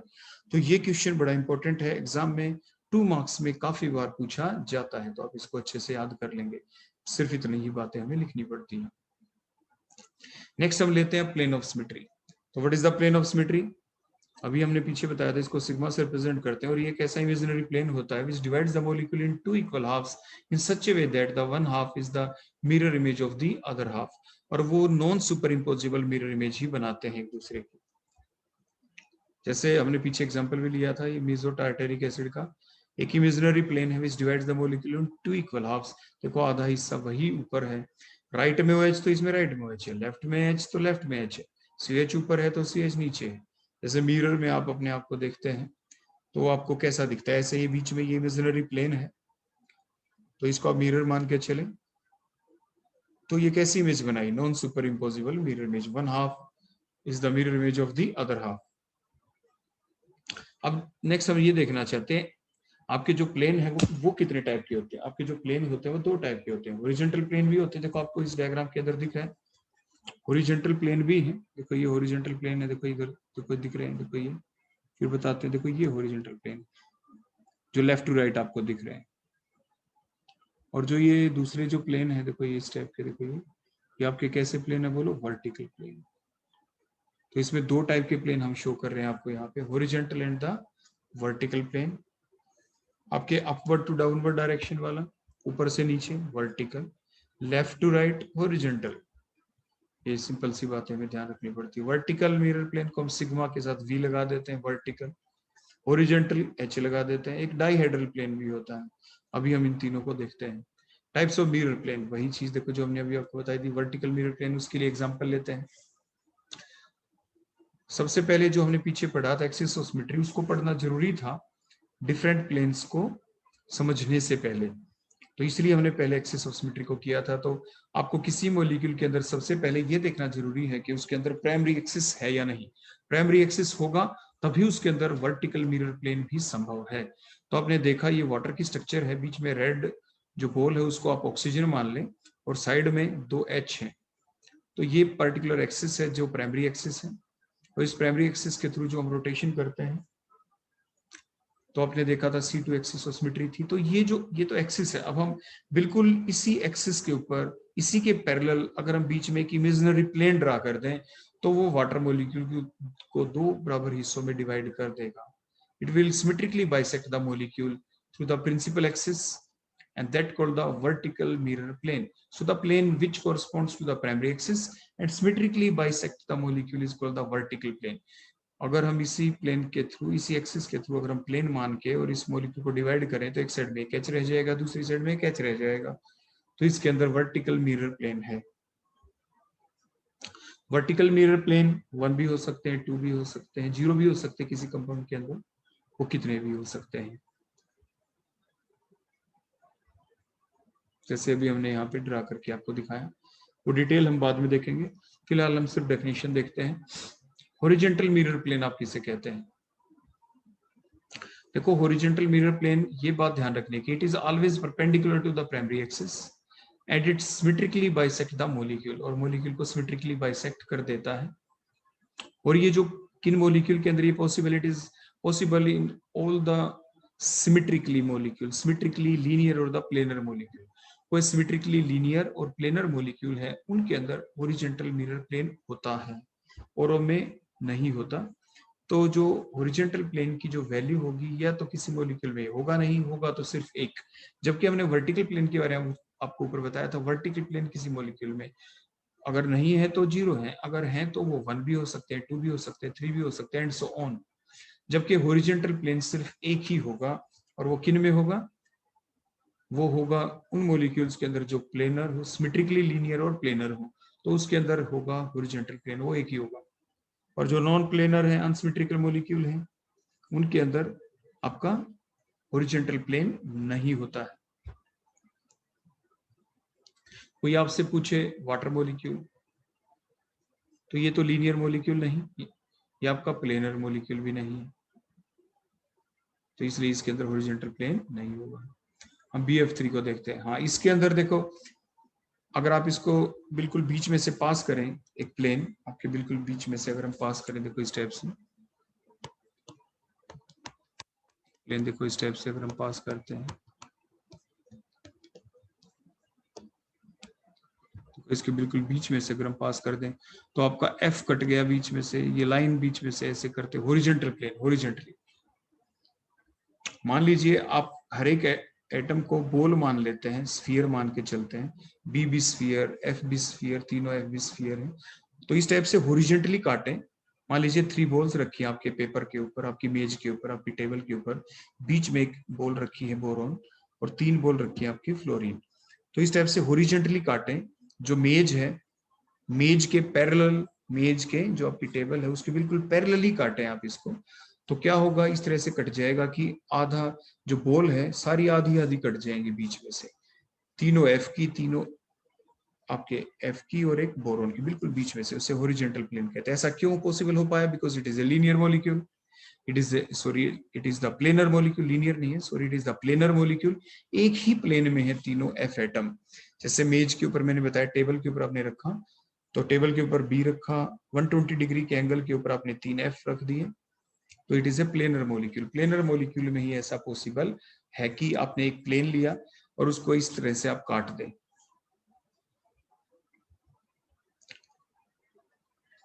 तो फिर हम अभी और डिस्कस करते हैं दूसरे प्लेन के बारे में। एक ऐसा एक्सिस जो हमने बताया था, प्राइमरी एक्सिस, जो B के थ्रू पास हो, B के थ्रू, और 3 बोरॉन एटम आपस में एक दूसरे के थ्रू अपनी पोजीशन चेंज करते हो, तो वो तो प्राइमरी एक्सिस था। दूसरा कौन सा था? C2 axis. वो जो C2 एक्सिस होता है वो प्राइमरी एक्सिस के हमेशा क्या होता है, बोलो, परपेंडिकुलर। ये प्राइमरी एक्सिस तो कैसा है, जो ऊपर से नीचे, जैसे आपने मेज के ऊपर, पेपर के ऊपर ड्रा कर दिया BF3 को, और अब ऊपर से नीचे प्लेन पास कर दें, ऊपर से, और नीचे की तरफ चला जाए आर पार इसके अंदर से, तो वो आपका प्राइमरी एक्सिस कहलाता है, ऊपर से नीचे। और C2 एक्सिस क्या है? C2 एक्सिस बोलो कौन सा हो गया? C2 एक्सिस हमारा ऐसा एक्सिस होगा जो बिल्कुल इसी टाइप से हम पास करते हैं, और वो पास किसके थ्रू किया हमने? BF बॉन्ड के थ्रू पास किया, तो मीन्स BF की पोजीशन सेम रहेगी और आपके 2 F एटम की पोजीशन क्या होती रहेगी आपकी? चेंज। तो वो C2 एक्सिस कहलाता है। बोलो कौन सा कहलाता है आपका? C2 axis. तो अब हमने क्या किया यहाँ पे, जो हम डिफाइन कर रहे हैं आपके डिफरेंट मिरर ऑफ प्लेन को, तो एक ऐसा प्लेन हम लेंगे यहाँ पे जो BF के थ्रू पास हम कर देंगे, जो इस मॉलिक्यूल को 2 हिस्सों में डिवाइड कर देगा। कितने में डिवाइड कर देगा बोलो? इसको 2 हिस्सों में डिवाइड कर देगा इस मॉलिक्यूल को। एक साइड में एक F रह जाएगा, दूसरी साइड में दूसरा F, तो BF प्लेन हो गया, BF प्लेन। तो हम क्या करेंगे, तो BF जो प्लेन के थ्रू हम काटेंगे, ऊपर से नीचे ही हमने लिया प्लेन, जैसे जहां से प्राइमरी एक्सिस लिया वहीं से लेंगे, ऊपर से नीचे की तरफ एक प्लेन हमने पास किया, तो वो इस टाइप से पास किया कि एक F एक साइड में रह जाएगा, एक F दूसरी साइड में, और वो एक्सिस हमने लिया अलोंग द प्राइमरी एक्सिस की तरह ही। तो फिर क्या होगा, आप उसको क्या कहेंगे? That is the sigma V, vertical plane. क्या कहेंगे? तो BF3 के अंदर एक वर्टिकल प्लेन भी है, BF3 के अंदर क्योंकि प्लेनर मॉलिक्यूल है तो इसके अंदर एक हॉरिजॉन्टल प्लेन भी है। क्या बोलो? उसके अंदर एक हॉरिजॉन्टल प्लेन भी है। उसके बाद नेक्स्ट हम देखते हैं कि आपसे कोई ये पूछे कि BF एक्सिस कितने हो सकते हैं, C2 एक्सिस कितने हो सकते हैं। तो जैसे अभी आपको बताया था, देखो एक C2 एक्सिस है जो एक B जो पास करें, हम बोलो कहां से पास करेंगे हम? एक BF बॉन्ड से। ऐसे दूसरे BF बॉन्ड से भी पास करके कर सकते थे, ऐसे तीसरे BF बॉन्ड से भी पास करके कर सकते थे। कितने एक्सिस हुए बोलो? C2 एक्सिस 3 हो गए। कितने हो गए बोलो? 3 हो गए। उसके बाद देखो हम देखते हैं 3 सिग्मा V, देखो मैंने लिखा यहाँ पे। उसके बाद नेक्स्ट हम देखते हैं हॉरिजॉन्टल प्लेन, देखो मैंने 1H लिख दिया, देखो सिग्मा H1 है, भी आपको बता ही दिया गया था। उसके बाद देखो अब हम ये एक मॉलिक्यूल और ले लिया हमने, ट्राइगोनल बाई पिरामिड इसकी स्ट्रक्चर है, PTF5 की ट्राइगोनल बाई पिरामिड इसकी स्ट्रक्चर है। PT के ऊपर 3 जो फ्लोरीन है वो तो BF3 की तरह है इन द प्लेन, और एक F अबोव द प्लेन है, एक F बिलो द प्लेन है। तो इसके अंदर भी हॉरिजॉन्टल प्लेन, क्या? क्योंकि 3 F तो बोलो कहाँ पे हैं? इन द प्लेन है। तो अगर हम इसको काट देंगे बिल्कुल plane, in the plane of the table, तो क्या होगा, अगर हम बोल मान के चलें पीटी और 3F को जो ऑन द प्लेन है, एक फ्लोरीन तो अबो द प्लेन है, एक बिलो द प्लेन है, तो जो हम काट रहे हैं, कैसे काट रहे हैं इसको, प्लेन को कहां से पास कर रहे हैं, प्लेन इस तरह से पास होगा जो 4 एटम के थ्रू पास होगा। बोलो 4 एटम कौन से हैं जिनके थ्रू ये प्लेन पास होगा, हॉरिजॉन्टल प्लेन? 3 तो फ्लोरीन है और एक प्लेटिनम है। 3 तो फ्लोरीन है और एक बोलो क्या है, ये प्लेटिनम है, और इनको हम स्फीयर मान के चले उसी टाइप से, तो अच्छे से कट हो जाएंगे। तो ये जो 4 बॉल होंगी, 3 फ्लोरीन और एक प्लेटिनम वाली, ये तो क्या होंगी, हाफ हाफ कट जाएंगी, और ऊपर एक एफ रह जाएगा, नीचे एक एफ रह जाएगा। तो इस टाइप से इसके अंदर हॉरिजॉन्टल प्लेन पॉसिबल है, इसके अंदर हॉरिजॉन्टल प्लेन है। क्लियर हो गया? तो हमने ये आपको बताया कि हॉरिजॉन्टल प्लेन किसे कहते हैं। उसके बाद नेक्स्ट हम लेते हैं, ये तो हमने बता ही दिया कि इसके अंदर C3 एक्सिस हो सकता है। अगर हम एक्सिस कैसे पास करें, ऊपर से नीचे, जैसे BF3 में भी हमने ऊपर से नीचे पास किया था, लेकिन ऊपर इसके अंदर कुछ नहीं था, नीचे भी कुछ नहीं था, लेकिन अगर हम ऊपर से नीचे पास करेंगे तो PTF5 में ऊपर कौन है, F, नीचे कौन है, F, means that particular axis passes through the 3 atom, that is the 2F atom and the 1 platinum atom, तो that called the C3 axis, 3-fold axis of symmetry होगी इसके अंदर। बोलो क्या होगी इसके अंदर, 3-fold एक्सिस ऑफ सिमेट्री हो जाएगी इसके अंदर। दूसरा एक्सिस हम कौन सा ले सकते हैं, पीटी और एफ के बीच में से पास करें, जो जैसे हमने अभी बताया था C2 एक्सिस जैसे BF3 में देख रहे थे, तो वो कितने पॉसिबल थे, वो 3 थे आपके पॉसिबल, क्योंकि 3 फ्लोरीन है आपके ऑन द प्लेन, तो किसी भी एक फ्लोरीन, किसी भी एक PTF बॉन्ड के थ्रू आप एक्सिस ले सकते हैं, जो आपका C2 एक्सिस होगा। उसके बाद हम लेते हैं dihedral mirror plane. Dihedral mirror plane एक ऐसा प्लेन होता है जिसका जो एक्सिस होता है वो कैसा होता है, वो प्राइमरी एक्सिस जैसा ही होता है। The plane which passes through the primary axis and symmetrically bisect the 2C2 axis, means आप डाइहेड्रल मिरर प्लेन किसी भी कंपाउंड में सिर्फ तभी देख सकते हैं अगर उसके अंदर एक से ज्यादा C2 एक्सिस हो, एक से ज्यादा C2 एक्सिस हो, लेकिन उतना ही काफी नहीं। उसके बाद क्या होना चाहिए कि एक ऐसा प्लेन हम लेंगे जो 2 C2 एक्सिस के बीच में से पास करें और मॉलिक्यूल को इक्वली डिवाइड कर दे। मॉलिक्यूल को इक्वली बोलो क्या करते हैं, डिवाइड करते हैं। जैसे आपको इसमें दिख रहा है BF3 में, जो ये देखो ये जो C2 एक्सिस है, अगर हम इसको एक प्लेन मान ले, प्लेन, ये C2 एक्सिस भी है और इसको हम प्लेन मान ले, और ये क्या कर रहा है बोलो, जो ऊपर वाला है आपका पिंक कलर वाला, ये भी बोलो कैसा एक्सिस था, ये भी C2 है। इधर रेड कलर वाला था, बोलो ये भी क्या था, ये भी C2 एक्सिस था। तो 3 थे ना आपके C2 एक्सिस। एक तो ब्लू बॉन्ड, ब्लू BF, उसके थ्रू अगर पास कर दें तो भी C2 एक्सिस ऑफ सिमेट्री थी। पिंक वाला पास कर दें तो भी C2 एक्सिस ऑफ सिमेट्री है। रेड वाला पास कर दें तो भी C2 एक्सिस ऑफ सिमेट्री है। C2 का मतलब हम फिर बता दें, यहाँ पे 2 का मतलब n की वैल्यू 2 है।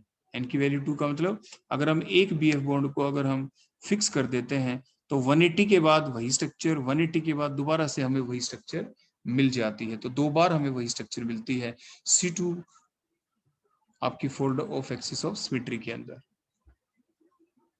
तो अब क्या हुआ, ये जो हमने नीचे अंडरलाइन किया देखो रेड वाला, ये जो प्लेन है, अगर हम यहाँ पे प्लेन लगा दें तो ये क्या करता है, ये जो 2 C2 हैं इनको इक्वली बीच में से बाइसेक्ट कर देता है। तो यही हमारी डेफिनेशन थी, the plane which passes through the principal axis and symmetrically bisect the 2C2 subsidiary axis is called the dihedral plane. तो इसके अंदर डाइहेड्रल प्लेन भी है।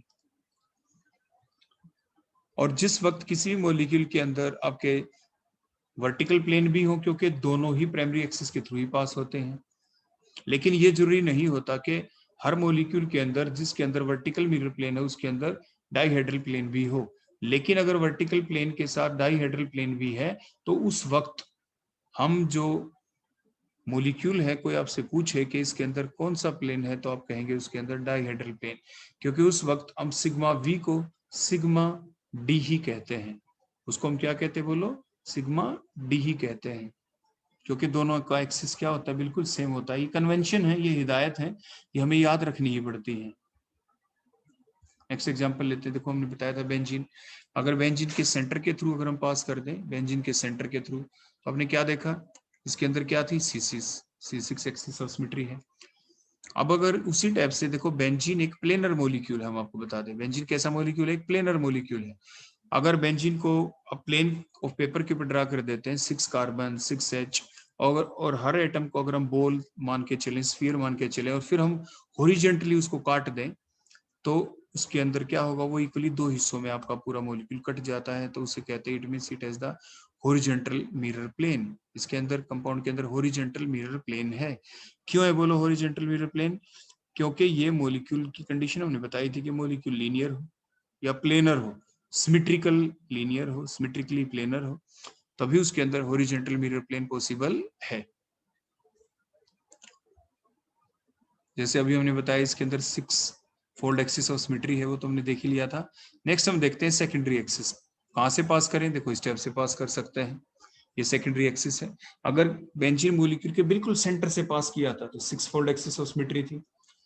अगर ये एक ऐसा एक्सिस है जो बेंजीन के दो तो कार्बन के थ्रू पास हुआ, देखो 2 कार्बन, एक ऊपर वाला कार्बन है, एक नीचे वाला कार्बन है, और बीच में सेंटर के थ्रू देखो हमने पास कर दिया, तो एक साइड में 2 कार्बन रह गए, देखो 1 और 1 2 एक साइड में, ये 2 कार्बन एक साइड में हो गए। अगर 180 डिग्री की अगर हम रोटेशन करते हैं इस एक्सिस के थ्रू, तो राइट वाले कार्बन लेफ्ट में चले जाएंगे दोनों, और लेफ्ट वाले राइट में आ जाएंगे, लेफ्ट वाले राइट में, राइट वाले लेफ्ट में। तो इसके अंदर क्या होगा, C2 एक्सिस ऑफ सिमेट्री। सिर्फ यही एक एक्सिस नहीं है C2, देखो हम ये भी ले सकते हैं C2, देखो ये वाला, ये भी तो एक C2 एक्सिस है। उसी टाइप से 180 डिग्री की रोटेशन करने से राइट वाले कार्बन लेफ्ट में, लेफ्ट वाले राइट में, ये भी C2। और देखो क्या हो सकता है, एक बच गया है वो, ये भी C2 एक्सिस ऑफ सिमेट्री है। राइट वाले कार्बन लेफ्ट में, लेफ्ट वाले राइट में, तो बोलो C2 एक्सिस ऑफ सिमेट्री आपने ये 3 देखी यहाँ पे। और कैसी हो सकती है C2 एक्सिस ऑफ सिमेट्री, देखो और C2 एक्सिस ऑफ सिमेट्री ऐसी हो सकती है जिसमें आप क्या करें, ये तो हमने पास किया किसके थ्रू बोलो, पास किया था कार्बन के थ्रू, आपने देखा एक कार्बन ऊपर एक कार्बन नीचे, कार्बन के थ्रू। लेकिन अगर हम कुछ इस टाइप से पास कर दें, कार्बन के थ्रू क्रॉस ना करके, कार्बन के बीच में से, देखो इस टाइप से, ये तो हो गई वर्टिकल मिरर प्लेन भी होंगे ये। अगर यहीं से हम प्लेन ले लें, यहाँ से हम क्या ले लें, प्लेन लें, तो उसे हम कहेंगे वर्टिकल मिरर प्लेन। बोलो वर्टिकल मिरर प्लेन भी कितने होंगे, ऐसे ही 3 होंगे। जो एक्सिस हमने लिए हैं यही वाले C2 एक्सिस, अगर इसके थ्रू हम वर्टिकली, इसके थ्रू बोलो हम क्या वर्टिकली पास कर दें अपने प्लेन को, तो जो मॉलिक्यूल को 2 बराबर हिस्सों में डिवाइड कर देगा, it divide the molecule in 2 equal parts, so called the vertical mirror plane. तो how many vertical planes are there till now?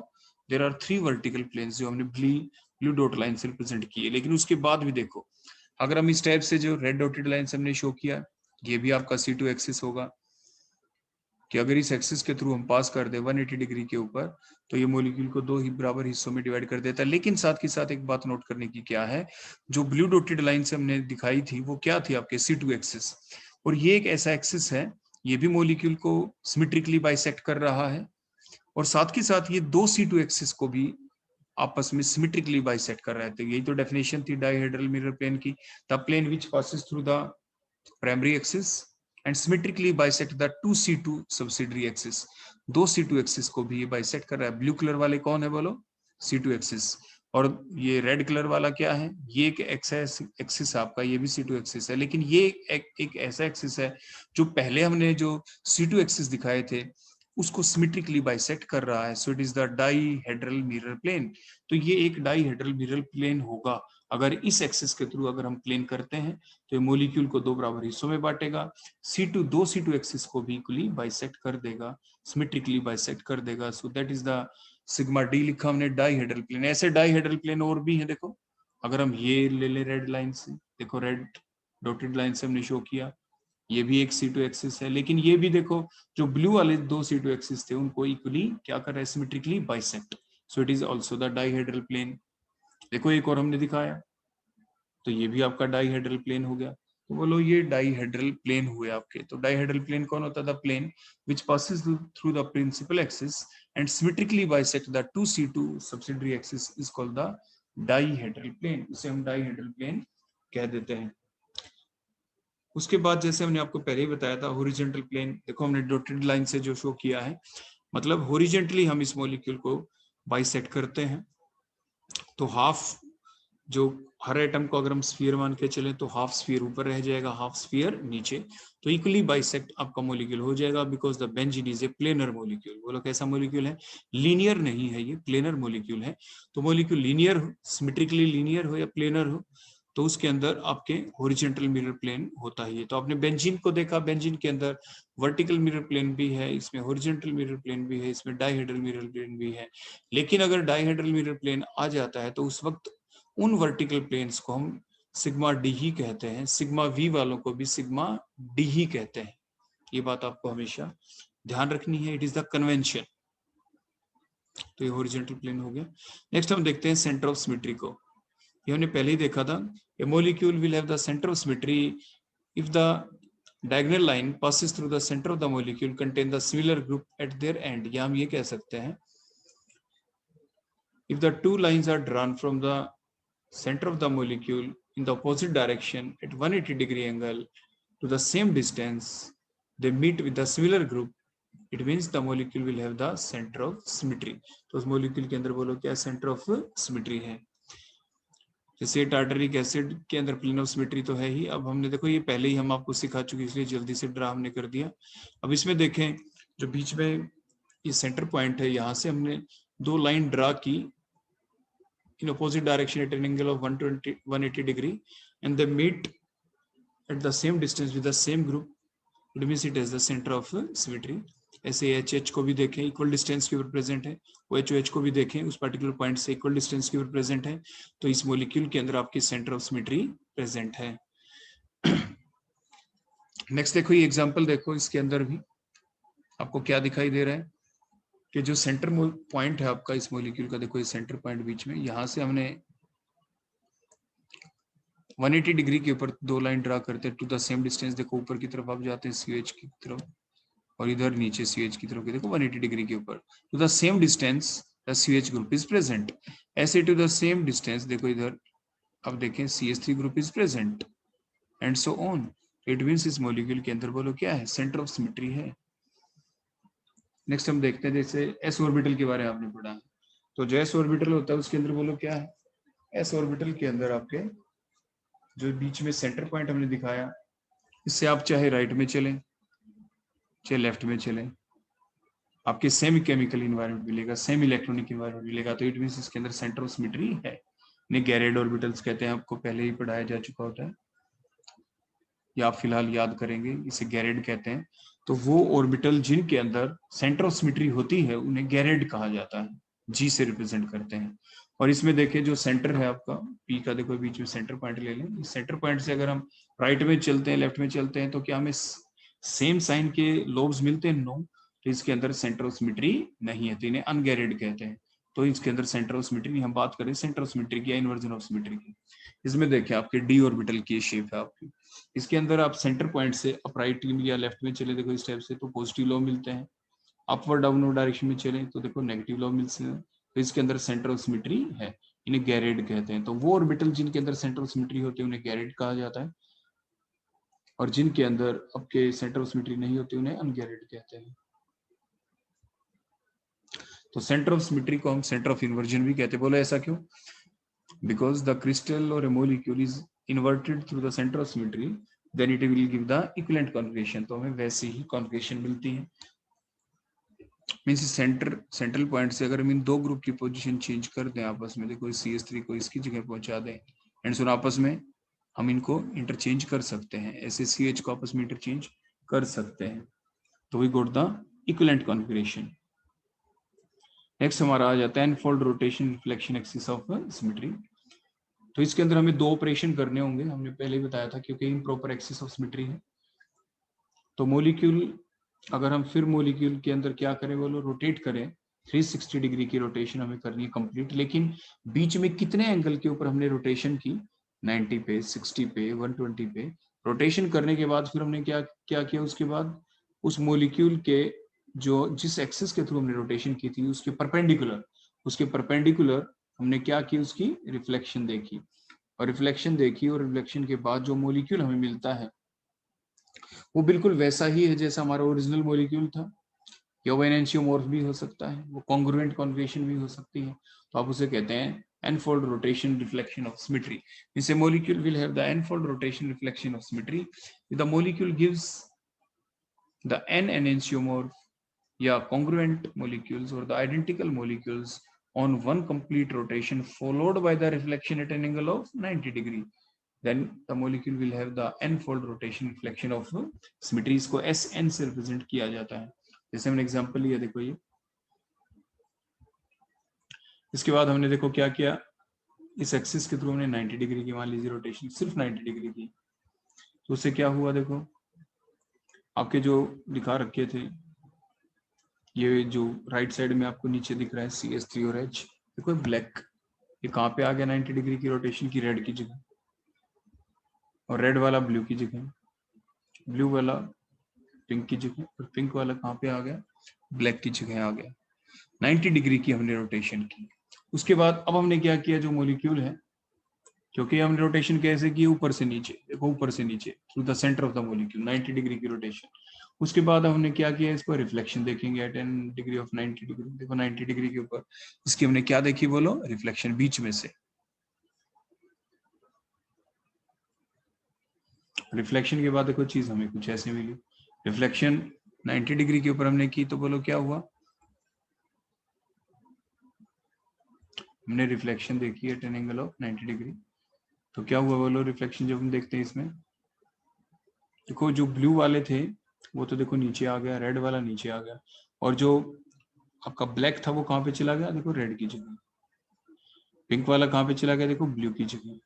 ये स्ट्रक्चर कैसी है, अगर ओरिजिनल स्ट्रक्चर के साथ इसको मैच करते हैं तो बिल्कुल दिखने में वैसे ही दिख रही है, वही ग्रुप नहीं है।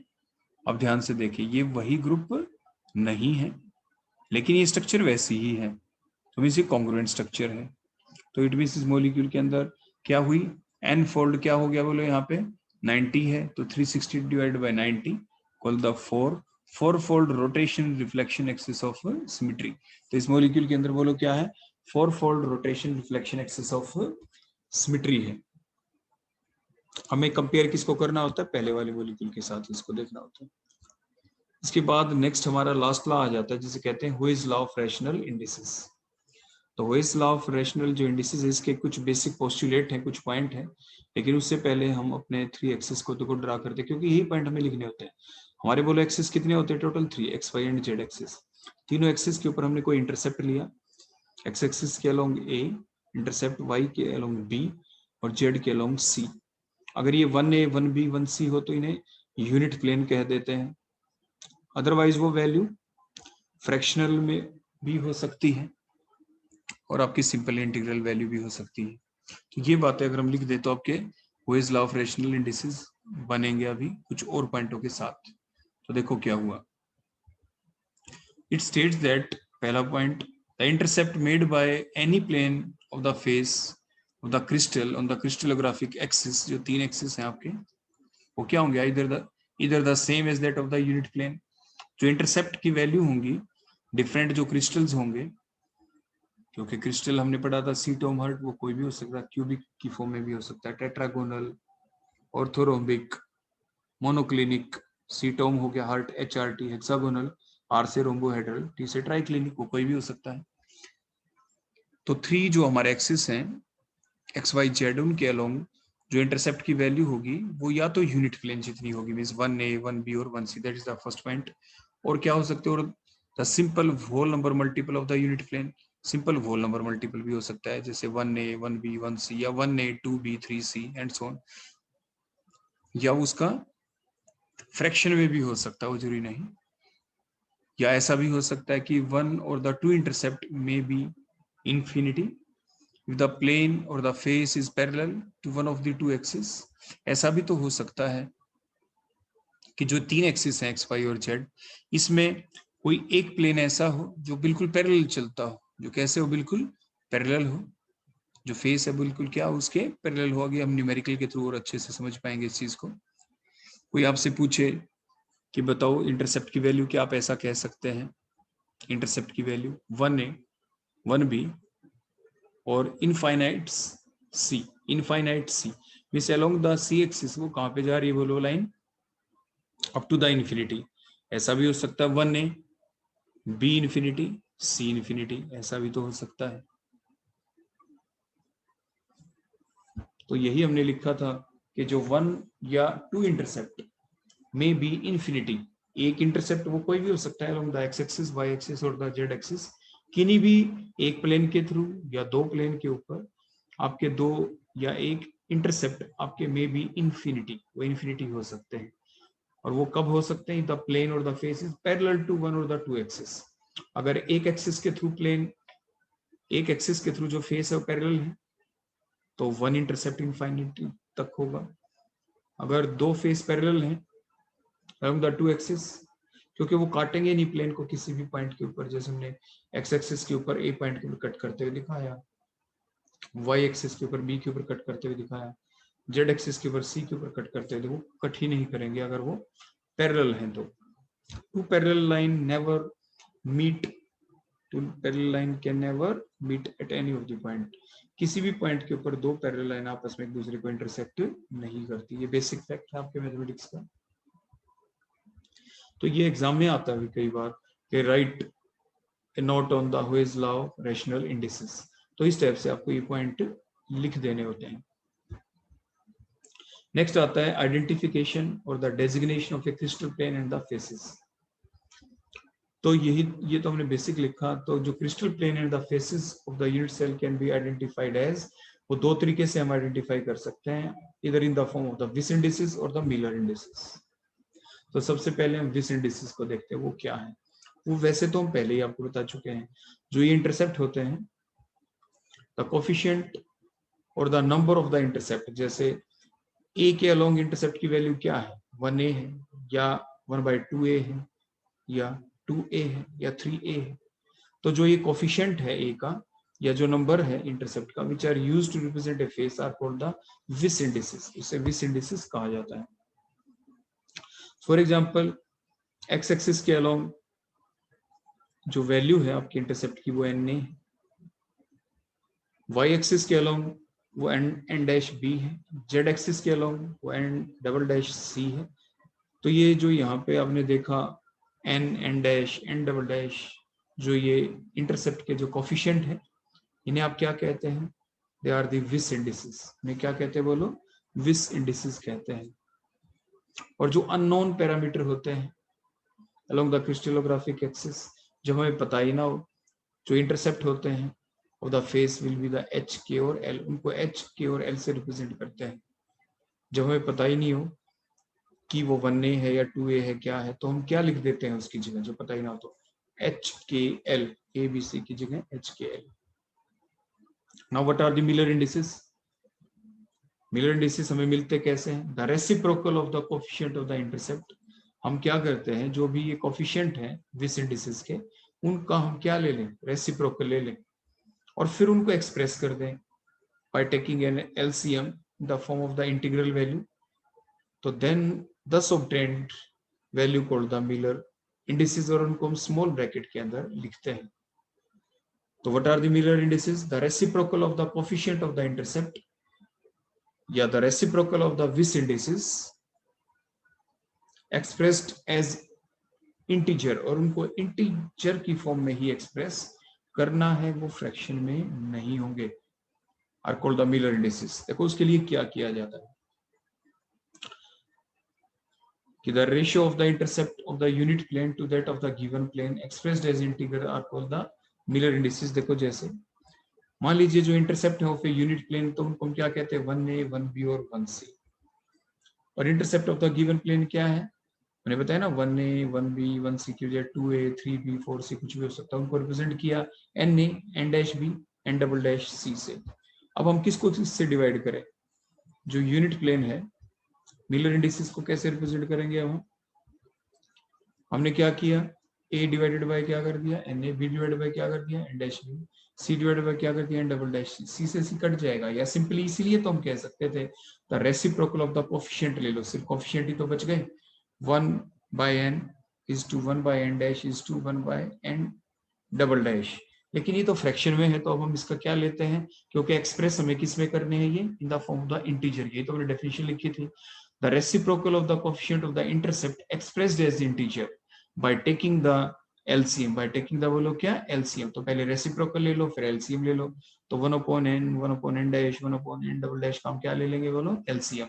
और उसके बाद जो हमारे फिगर आते हैं उनको स्मॉल ब्रैकेट में लिख देंगे, एंड दस कॉल्ड मिलर इंडिसेस। हमने देखो जैसे लिखा भी, हम इसको सिंप्लीफाई कैसे कर सकते हैं, by taking the LCM and get the final ratio which will be the Miller indices. अब हम एग्जांपल लेते हैं, ये एग्जाम में काफी बार आता है, इस टाइप के एग्जांपल में काफी बार क्वेश्चन आपके आएंगे। A face makes intercept 3a and 2c on the x and the z axis and does not cut the y axis at all. What are the mirror indices of the face? तो जैसे अभी आपको बताया गया था, ये तीन जो एक्सिस है ये तो हमें पता ही है, तो intercept of the unit plane क्या होगा, A B C. Intercept of the given plane बोलो कितने हैं, 3 intercept of the given plane बोलो कितने हैं, हमने क्या लिखा है बोलो यहाँ पे,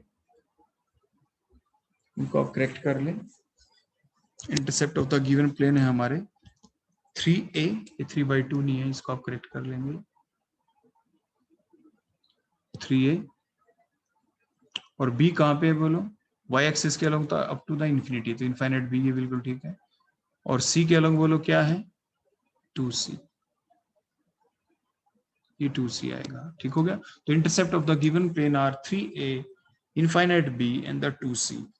और मिलर इंडिसेस अब हम कैसे एक्सप्रेस करेंगे इनका हम रेसिप्रोकल ले लेंगे। तो रेसिप्रोकल हमने लेंगे तो बोलो क्या आ जाएगा आपका,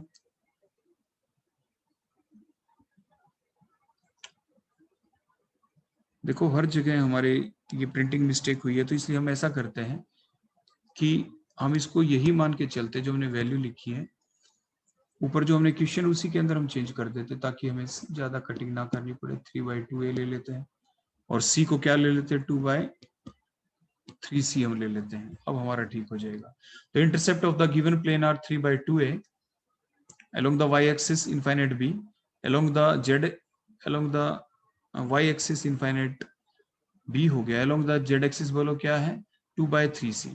अब हम क्या करेंगे, मिलर इंडिसेस की हमने डेफिनेशन देखी थी कि the reciprocal of the coefficient, तो अब हम रेसिप्रोकल ले लिया हमने। तो देखो 3/2a था, तो 3/2a के अंदर कोफिशिएंट क्या है बोलो, वहां पे 3/2 का रेसिप्रोकल बोलो क्या लिया, 2/3, देखो हमने लिख दिया ये 2/3। इनफाइनाइट का क्या लिखेंगे, 1/इनफाइनाइट 0 हो गया, और 2/3 का क्या लिखेंगे, 3/2। अब हम इसका एलसीएम लेंगे, देखो टेकिंग द एलसीएम, एलसीएम 6 हो गया, तो बोलो क्या हो गया, 4:0:9 आपका आ जाएगा।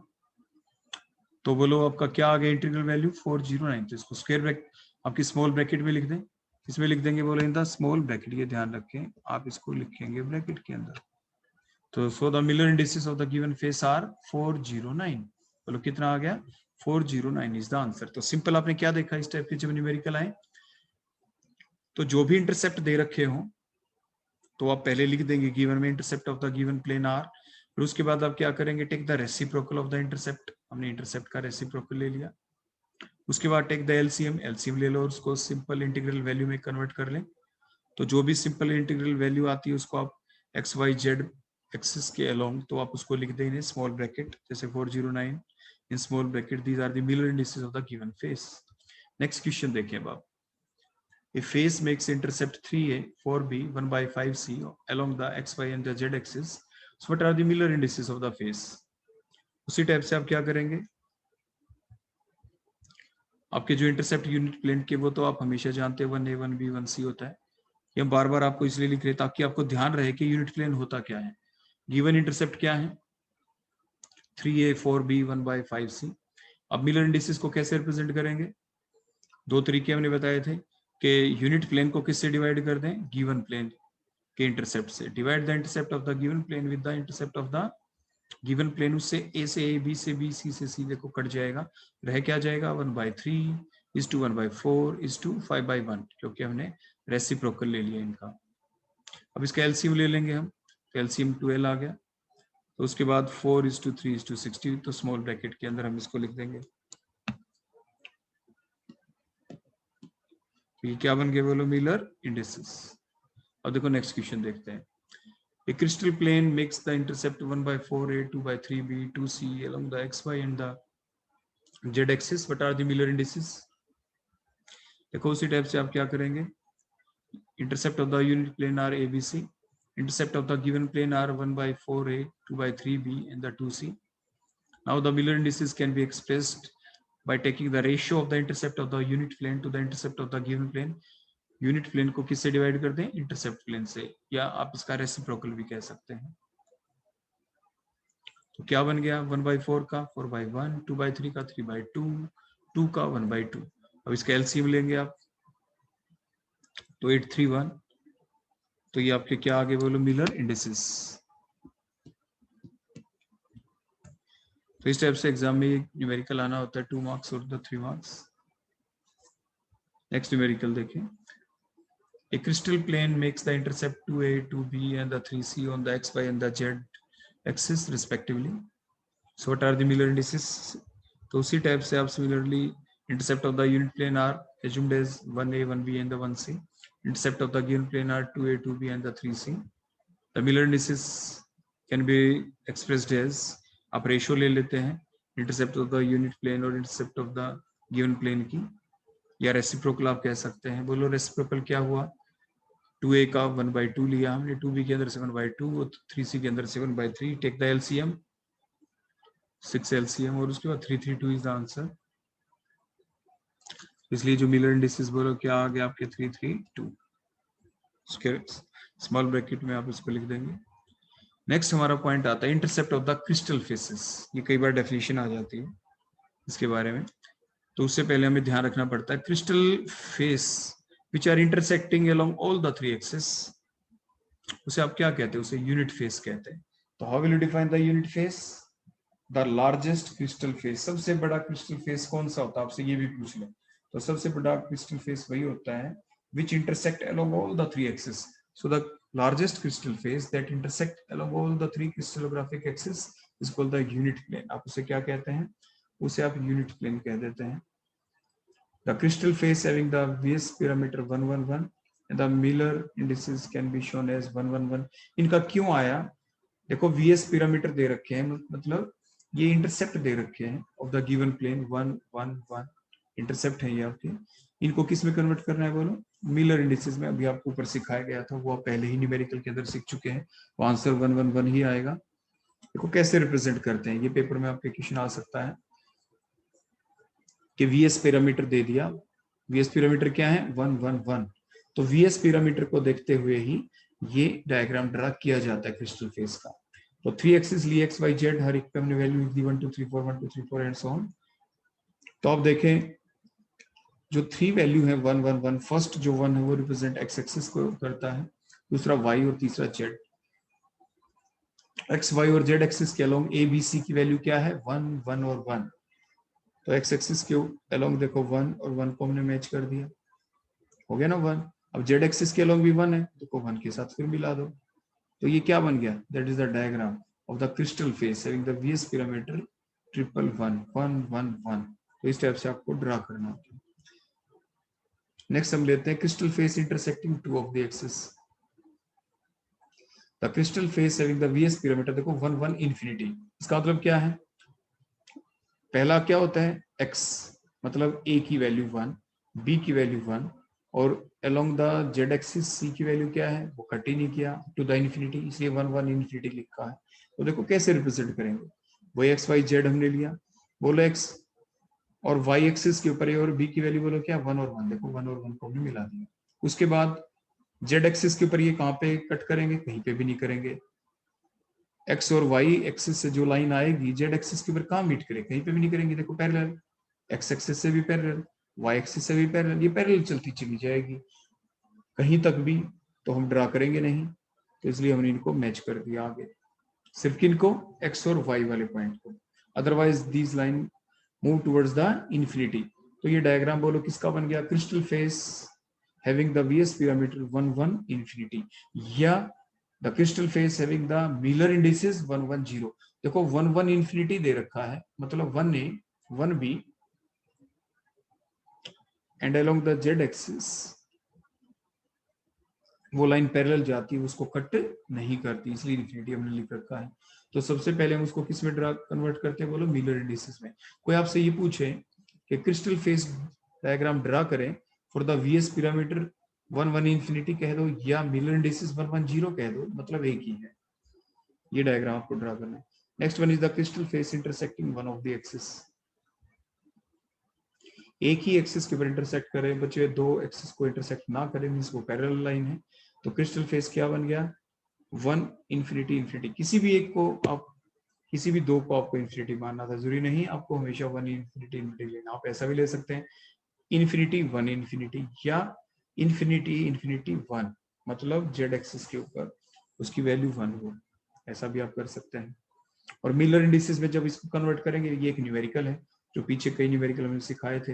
अगर वीएस पिरामीटर 1 इंफिनिटी इंफिनिटी है, मतलब 1a है और बी और सी के पैरेलल चलती हैं, उनको कट नहीं करती हैं के फेस, तो मिलर इंडिसेस आप बना सकते हैं। तो आंसर 100 आएगा, जैसे पीछे न्यूमेरिकल आपको सिखाया गया, आप उसके बेसिस के ऊपर ये 100 कैसे आई ये वैल्यू आप डिटरमाइन कर सकते हैं। कैसे आई थी, जो 1 इंफिनिटी इंफिनिटी जो ये आपके इंटरसेप्ट है, इनका क्या ले लो, इनका रेसिप्रोकल ले लें, फिर क्या ले लें, उसका एलसीएम ले लें, फिर आपका आंसर यही 100 आ जाएगा। अब देखो 1 वीएस पिरामीटर क्या है, 1 infinity infinity means x axis के अलोंग तो 1 है, देखो वैल्यू 1, तो वाई एक्सिस के अलोंग पैरेलल है, देखो इंफिनिटी है, जेड एक्सिस के अलोंग भी इंफिनिटी पैरेलल है। तो अब क्या करें, देखो ये पैरेलल के पैरेलल, ये पैरेलल के पैरेलल हमने मिला दिया, तो इस स्टेप से ये क्या बन गया, क्रिस्टल फेस बन गया। बोलो किसका, जिसका वीएस पिरामीटर कितना है, 1 इंफिनिटी इंफिनिटी, क्योंकि एक्स एक्सिस के अलोंग वो जो डॉट है, बोलो हमने कितने पे क्रॉस कर रखी है, बोलो ये आपकी 1 से हमने स्टार्ट की, बोलो कितने से स्टार्ट की हमने, ये हमने 1 से स्टार्ट की है, देखो ये यहाँ पे 1 से, देखो ये 1 के ऊपर है यहाँ पे, ठीक हो गया। नेक्स्ट हम लेते हैं क्रिस्टल फॉर्म की definition. The set of crystal faces that are related to each other by the on the basis of the symmetry are called the crystal form. Means the crystal form is designated by writing the VS parameter in the curly bracket. जो crystal form होती है वो हम कैसे represent करते हैं, जो भी VS parameter है उसको curly bracket के अंदर लिखेंगे।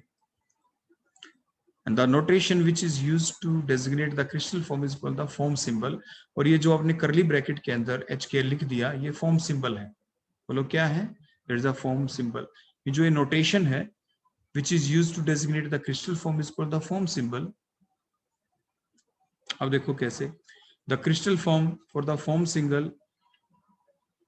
symbol curly bracket HKL consist of following symmetrically 8 related HKL. वो different 8 आपके HKL हो सकते हैं। देखो कैसे हो सकते हैं, आपके सामने अभी लिखते हैं हम। मान लीजिए कोई क्रिस्टल फेस है with the form symbol curly bracket के अंदर 113 consist of the following symmetrically 8 related faces और the VS parameter and these are, देखो क्या 113, आप इसको ऐसे भी लिख सकते हैं, वहां पे आपने करली ब्रैकेट लिया है तो फॉर्म सिंबल है। अब ये जो फॉर्म सिंबल है आपकी करली ब्रैकेट के अंदर 113, इसको पॉसिबल 8 तरीके से लिखा जा सकता है। वो देखो क्या, स्मॉल ब्रैकेट के अंदर 113 लिखा, स्मॉल ब्रैकेट के अंदर 1 बार 3 लिखा, मतलब ये कि नेगेटिव साइड में फर्स्ट 113 में जो 1 है वो A है, 1 जो है B है, 3 जो है वो C है। अगले में 1 बार 3 इसका मतलब क्या है, 1A है, 2B है लेकिन नेगेटिव डायरेक्शन में, और 3C है। तो देखो अलग अलग पॉसिबिलिटी है ये, देखो A की वैल्यू 1 ही रहेगी, B की 1 ही रहेगी, C की 3 ही रहेगी, लेकिन किधर, पॉजिटिव डायरेक्शन में और नेगेटिव डायरेक्शन में। So these different possibilities are there for a particular form symbol. जो पर्टिकुलर फॉर्म सिंबल है करली ब्रैकेट के अंदर 113, उसकी डिफरेंट जो पॉसिबल सिमेट्रिकली 8 पॉसिबल पॉसिबिलिटीज जो है वो ये हैं। नेक्स्ट वन देखें, 1 बार 3 बार, 1 बार 1 3, 1 बार 1 3 बार, 1 बार 3 और ऑल द 3 के ऊपर बार के तीनों नेगेटिव डायरेक्शन में है। इन सभी के आपको क्रिस्टल फेस ड्रा करने आने चाहिए, इन सभी के फेस डायग्राम बनाने आपको आने चाहिए। देखो कैसे, the Miller indices for the above set of विस इंडिसेस आर, और इनके विस इंडिसेस क्या बनेंगे, ये तो थे वीएस पिरामिड, वो हमने पीछे डिफरेंट न्यूमेरिकल्स आपको करवाए थे ना, कैसे 113 का मतलब क्या पहले वाले का, उसका आंसर 331 कैसे आया। जो 113 है इसमें क्या 1A है, 1B है और 3C है। कैसे करते हैं, इनका रेसिप्रोकल लें और फिर एलसीएम ले लें, जो आंसर आएगा वो 331 आ जाएगा।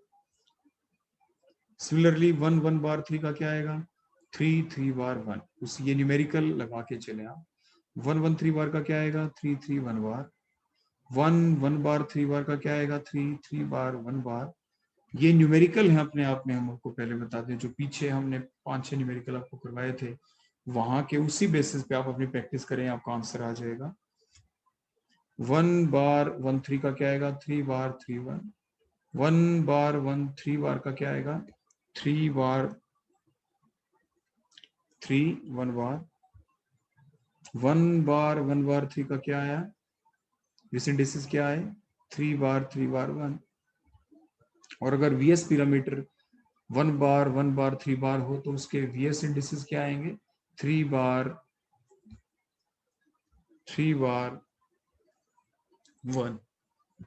इसके ऊपर बार लगा दें बीच वाले पे। 3 बार 1 बार। So that is the answer. हम देखो इनके प्लेन को ड्रा करके भी दिखाते हैं, किसी एक दो की प्रैक्टिस करवा देते हैं और वो कि आप आराम से करेंगे अपनी कॉपी के अंदर। एग्जाम में तो आ ही सकते हैं क्वेश्चन।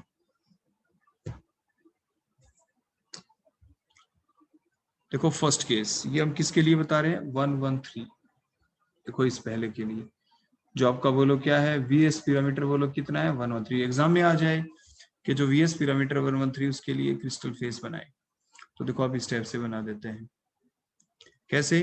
1 1। देखो एक्स एक्सिस के अलोंग 1, वाई के अलोंग 1, और बोलो कितना है? 3 है जेड एक्सिस के अलोंग। देखो 3 के ऊपर मिला है और ये भी 3 से मिला दिया, बन गया। नेक्स्ट चलते हैं 1 1 बार 3। देखो इस टाइप से 1 किधर है बोलो? Along the x axis. Y कहाँ पे है बोलो? 1 बार, मतलब along the y axis in the negative direction. देखो हमने नेगेटिव डायरेक्शन में वाई को नीचे दिखाया, -1 आ जाएगा। जेड किधर है? Up to the 3। अब देखो एक्स और एक्स का 1 और वाई का -1। देखो किससे मिलाएंगे इन दोनों पॉइंट को? एक्स और वाई वाले को जेड से। जेड कहाँ पे? 3। देखो ये 3 और ये भी 3 से मिला दिया। एक्स वाले 1 को भी 3 से मिलाया, वाई एक्सिस वाले -1 को भी 3 से मिलाया। तो इस टाइप से ये आपके फेस डायग्राम ड्रा कर देते हैं।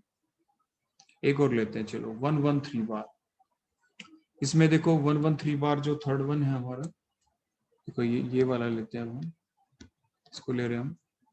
एक्स एक्सिस के अलोंग 1 ए, वाई एक्सिस के अलोंग 1 बी, लेकिन जेड एक्सिस को देखो नेगेटिव डायरेक्शन में हमने शो किया है, तो -3 बार है तो -3। देखो 1 को 1 से मिलाया, एक्स एक्सिस वाले 1 को वाई एक्सिस वाले 1 से मिलाया। अब एक्स और वाई को किससे मिलाएंगे? 3 बार। देखो 3 बार -3 से मिला दिया, तो ये आपकी क्रिस्टल फेस बन गया। तो इस टाइप से आपको क्रिस्टल फेस ड्रा करने आनी चाहिए, किसी के भी दे सकते हैं। इसके बाद नेक्स्ट हम देखते हैं हमारा अगला topic, the distance of separation in between the h k l plane with orthorhombic और द ऑर्थोगोनल एक्सिस। जिसके अंदर होता क्या है, हमने सी टॉम हर्ट के अंदर आपको बताया था, in case of the orthogonal a is not equal to b is not equal to c, but alpha is equal to beta is equal to gamma is equal to 90 degree. The distance of separation in between the different HKL plane is given by, ये हम determine भी कर सकते हैं, calculate भी कर सकते हैं, लेकिन अब हम यहाँ पे डायरेक्ट याद रखेंगे इसको। 1 by DHKL, मतलब जो डिस्टेंस ऑफ सेपरेशन है वो कितना होगा? DHKL is equal to square root of h square plus में k स्क्वायर और l स्क्वायर जो है इनके डिवाइड में क्या? h square divide by a square plus में k square divide by b square plus में l square divide by c square. ये फार्मूला आपका। और जो डिस्टेंस ऑफ सेपरेशन होती है फॉर डिफरेंट HKL प्लेन, वो भी क्या गिवन है? DHKL divided by n। अब इन दोनों फार्मूलों को हम अप्लाई करेंगे अपने न्यूमेरिकल्स के अंदर, तो ये फार्मूले आपको याद रखने हैं। ए बी सी की वैल्यू देखो सेम नहीं थी ऊपर ऑर्थोगोनल एक्सिस जब हमने लिया था, a is not equal to b is not equal to c. कोई अगर हम कोई और ले ले, क्यूब ले लें, अगर हम क्या ले लेते बोलो? क्यूब। पढ़ा था ना सी टॉम हर्ट में क्यूब, वहां पे a is equal to b is equal to क्या होती है? सी। तो जो ए बी सी की वैल्यू सेम हो जाएंगी आपकी। चलो न्यूमेरिकल लेते हैं। Calculate the separation of number 1 1 2 3 plane के अलोंग और 2 4 6 प्लेन के along of a orthorhombic cell having the value of A, B, C are given as A is equal to 0.82 nanometer, B is equal to 0.94 nanometer, and Z is and C is equal to 0.75 nanometer. तो देखो क्या करें, formula ऊपर हमने पहले ही दे रखा है, वो हमें याद रखना होता है, ये हम पहले ही पढ़ चुके हैं। सेपरेशन फॉर द 1 2 3 प्लेन क्या होगा? ये फार्मूला हमने लिख दिया जैसे कि पहले बताया गया था, 1/DHKL plane square root of h square divide by square plus में k square divide by b square plus में l square divide by c square, हमें याद रखना है। अब 1 2 3 प्लेन लेना है, तो एच के एल की जगह हमने क्या लिख दिया 1 2 3, और वैल्यू पुट कर देंगे। बोलो क्या क्या वैल्यू पुट करेंगे हम? एच के एल की वैल्यू क्या पुट की हमने? बोलो, क्योंकि 1 2 3 प्लेन है, तो एच के एल की जगह 1 2 3 लिख दिया। और ए बी सी की जगह हमने क्या लिखा? ए की वैल्यू, बी की वैल्यू, सी की वैल्यू हमने पुट कर दी जो न्यूमेरिकल में हमारे गिवन थे। इनको आप कैलकुलेट कर लेंगे और आपका आंसर आ जाएगा डी 1 2 3 प्लेन के अकॉर्डिंग 0.21 नैनोमीटर। ऐसे ही दूसरा दे रखा है 2 4 6, तो उसमें क्या करें? उसमें एच के एल की जो वैल्यू हमने 1 2 3 पुट की थी, वहां पे क्या पुट कर देंगे 2 4 6। क्या पुट कर देंगे? बोलो 2 4 6, तो आपका इसी टाइप से आंसर आ जाएगा। लेकिन हम डायरेक्ट भी कर सकते हैं। देखो वो क्या, for the 2 4 6 plane the Miller indices जो है 2 4 6 प्लेन के, वो क्या है? डबल्ड है एज कंपेयर टू 1 2 3 प्लेन के, डबल्ड है। इसलिए जो फार्मूला है यहाँ पे d 2 4 6 is equal to d 1 2 3 divide by क्या आ जाएगा? बोलो, जो हमारा फार्मूला आ जाएगा। सिंपली वैल्यू पुट करें 0.21 डिवाइड बाय 2, आपका ये आंसर आ जाएगा 0.11। आप ऐसे ना निकालना चाहिए जैसे अभी आपको बताया, तो आप डायरेक्ट पिछले फार्मूले से निकाल दें जैसे आपको बताया गया था। आप एच के एल की वैल्यू जो हमने पुट की है 1 2 3, उसकी जगह आप एच के एल की वैल्यू क्या पुट कर दें? एच की जगह 2 वैल्यू पुट कर दें 2 का स्क्वायर, के की जगह आप 4 वैल्यू पुट कर दे 4 का स्क्वायर, एल की जगह 6 की वैल्यू पुट कर दे 6 का स्क्वायर, तो भी आपका आंसर सेम ही आएगा। तो भी आंसर आपका क्या आएगा? बोलो, बिल्कुल सेम ही आना होता है। बस यहां से हम सीख क्या पाए, बड़े ध्यान से देखें कि जो 1 2 3 जो प्लेन है 1 2 3 प्लेन है, उसमें डिस्टेंस ऑफ सेपरेशन देखो कितना है 0.21 नैनोमीटर। जबकि 2 4 6 प्लेन जो इसका डबल है, तो देखो डिस्टेंस ऑफ जो सेपरेशन है वो कितना आ गया 0.11, वो घट गया। मतलब जैसे ही हम हमारे जो एचकेएल प्लेन होता है, एचकेएल प्लेन, उसकी वैल्यू को हम बढ़ाते हैं, उससे डबल कर देते हैं, ट्रिपल कर देते हैं, तो डबल ट्रिपल करेंगे तो डिस्टेंस ऑफ सेपरेशन की वैल्यू क्या हो जाएगी? कम हो जाएगी। रेसिप्रोकल होती है एक दूसरे की। बोलो क्या होती है? रेसिप्रोकल। एचकेएल प्लेन की वैल्यू जैसे ही हम डबल ट्रिपल करते हैं, तो डिस्टेंस ऑफ जो सेपरेशन है डिफरेंट प्लेन्स के बीच, वो आपका कम हो जाता है। जैसे कि अभी हमने यहाँ पे प्रूव किया। एग्जाम में क्वेश्चन आ सकता है कि how will you show that, how will you prove that if the value of HKL plane becomes double or the triple, then the separation between the different planes decreases. Show it with an example. तो आप यही example अपनी मर्जी से ले सकते हैं।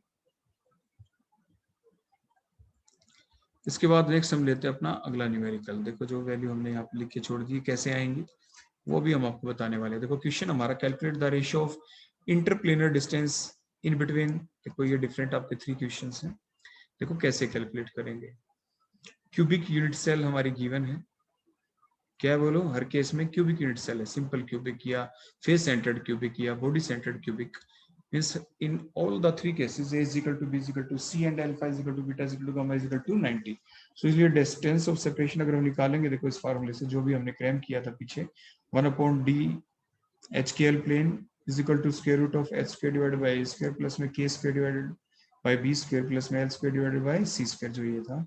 यहाँ पे हम a b c की वैल्यू देखो तीनों जगह सेम होंगी, लेकिन उससे पहले हमने इसका रिवर्स कर लिया क्योंकि हमें डिस्टेंस ऑफ सेपरेशन निकालना है।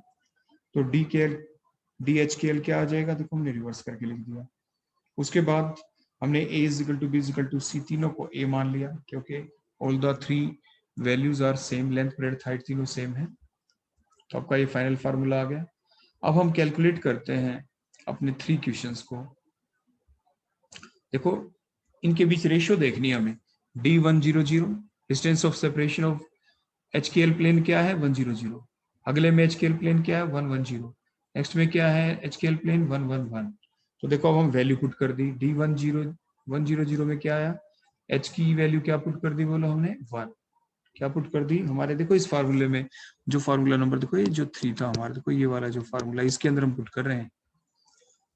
तो ए तो ए ही रहा, H की जगह 1, KL की जगह 00, 110 में ए तो ए ही रहा, H और K की जगह 11 और L की जगह 0 इज 2। D111 में ए ही रहा और H के L की वैल्यू 111 पुट कर दी। तो आपका आंसर देखो क्या आया, आंसर आपका ये आ जाएगा। फर्स्ट केस में बोलो आंसर क्या आएगा, सिंपली ए। आप जब इसको सिंप्लीफाई करते हैं, नेक्स्ट में a divided by square root of 2। Next में देखो स्क्वायर रूट के अंदर 1 + 1 + 1 3 बार, तो a square root 3, that is the answer. अब सेकंड क्वेश्चन की तरफ चलते हैं। 2 0 0 2 2 0 2 1 1 D11, तो आप इनको देखेंगे फार्मूला वही है हमारा, बिल्कुल सेम। तो हमने वैल्यू पुट किया कि a तो a ही रहा, और h की l की जगह h की जगह क्या पुट किया, पहले वाले केस में D 200 के अंदर पहली वैल्यू आपकी h प्लेन की होती है, तो h की जगह 2 पुट किया, फिर 0 0 इज 2। 220 में क्या पुट करेंगे, h की जगह 2, k की जगह 2, l की जगह 0, क्योंकि 220 के अंदर 220 के अंदर h के l प्लेन है, तो h k और l, h की वैल्यू 2, k की वैल्यू 2, l की वैल्यू 0। थर्ड वन में देखें 111, तो तीनों h के l की जगह 111 पुट कर दिया। सिंप्लीफाई करेंगे तो यही आंसर आएगा जो आपको लिखा हुआ अब दिख रहा है। सो दैट्स द रेशियो, क्योंकि हमें रेशियो निकालनी थी। अब लास्ट वन चलते हैं हम, D200 D110 D222, उसी टाइप से आप वैल्यू पुट करें। सबसे पहले D200 हमने ऊपर भी कैलकुलेट कर ही ली थी। h की l की वैल्यू क्या है, h की वैल्यू 2, k और l की 0। 220 में नेक्स्ट, सॉरी ये 220 नहीं है, नेक्स्ट है 110, से एक गलती से लिखा गया ये 110, वैल्यू हमने ठीक पुट की है, 110 है। h की जगह 1 की वैल्यू पुट की 1, k की जगह भी 1 और l की जगह 0। 111 को यहाँ पे भी हमने ये 1 पुट करना था, 1 का स्क्वायर, ये 1 का स्क्वायर,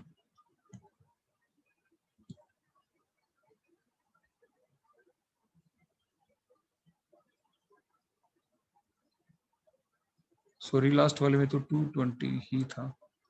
देखो ये हमने बिल्कुल ठीक है, ये हमारा क्वेश्चन में देखो यहाँ पे D222 ही है, यहाँ पे लिखने में देखो गलती हो गई, यहाँ पे ठीक लिखना था, हाँ यहाँ पे ठीक करना था हमें, यहाँ पे तो ठीक वैल्यू पुट है हमारी।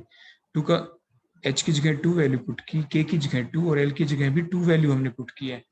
इनको जब हम सिंप्लीफाई करते हैं तो ये हमारा आंसर आ जाएगा, तो ये रेशियो हमारी निकल गई।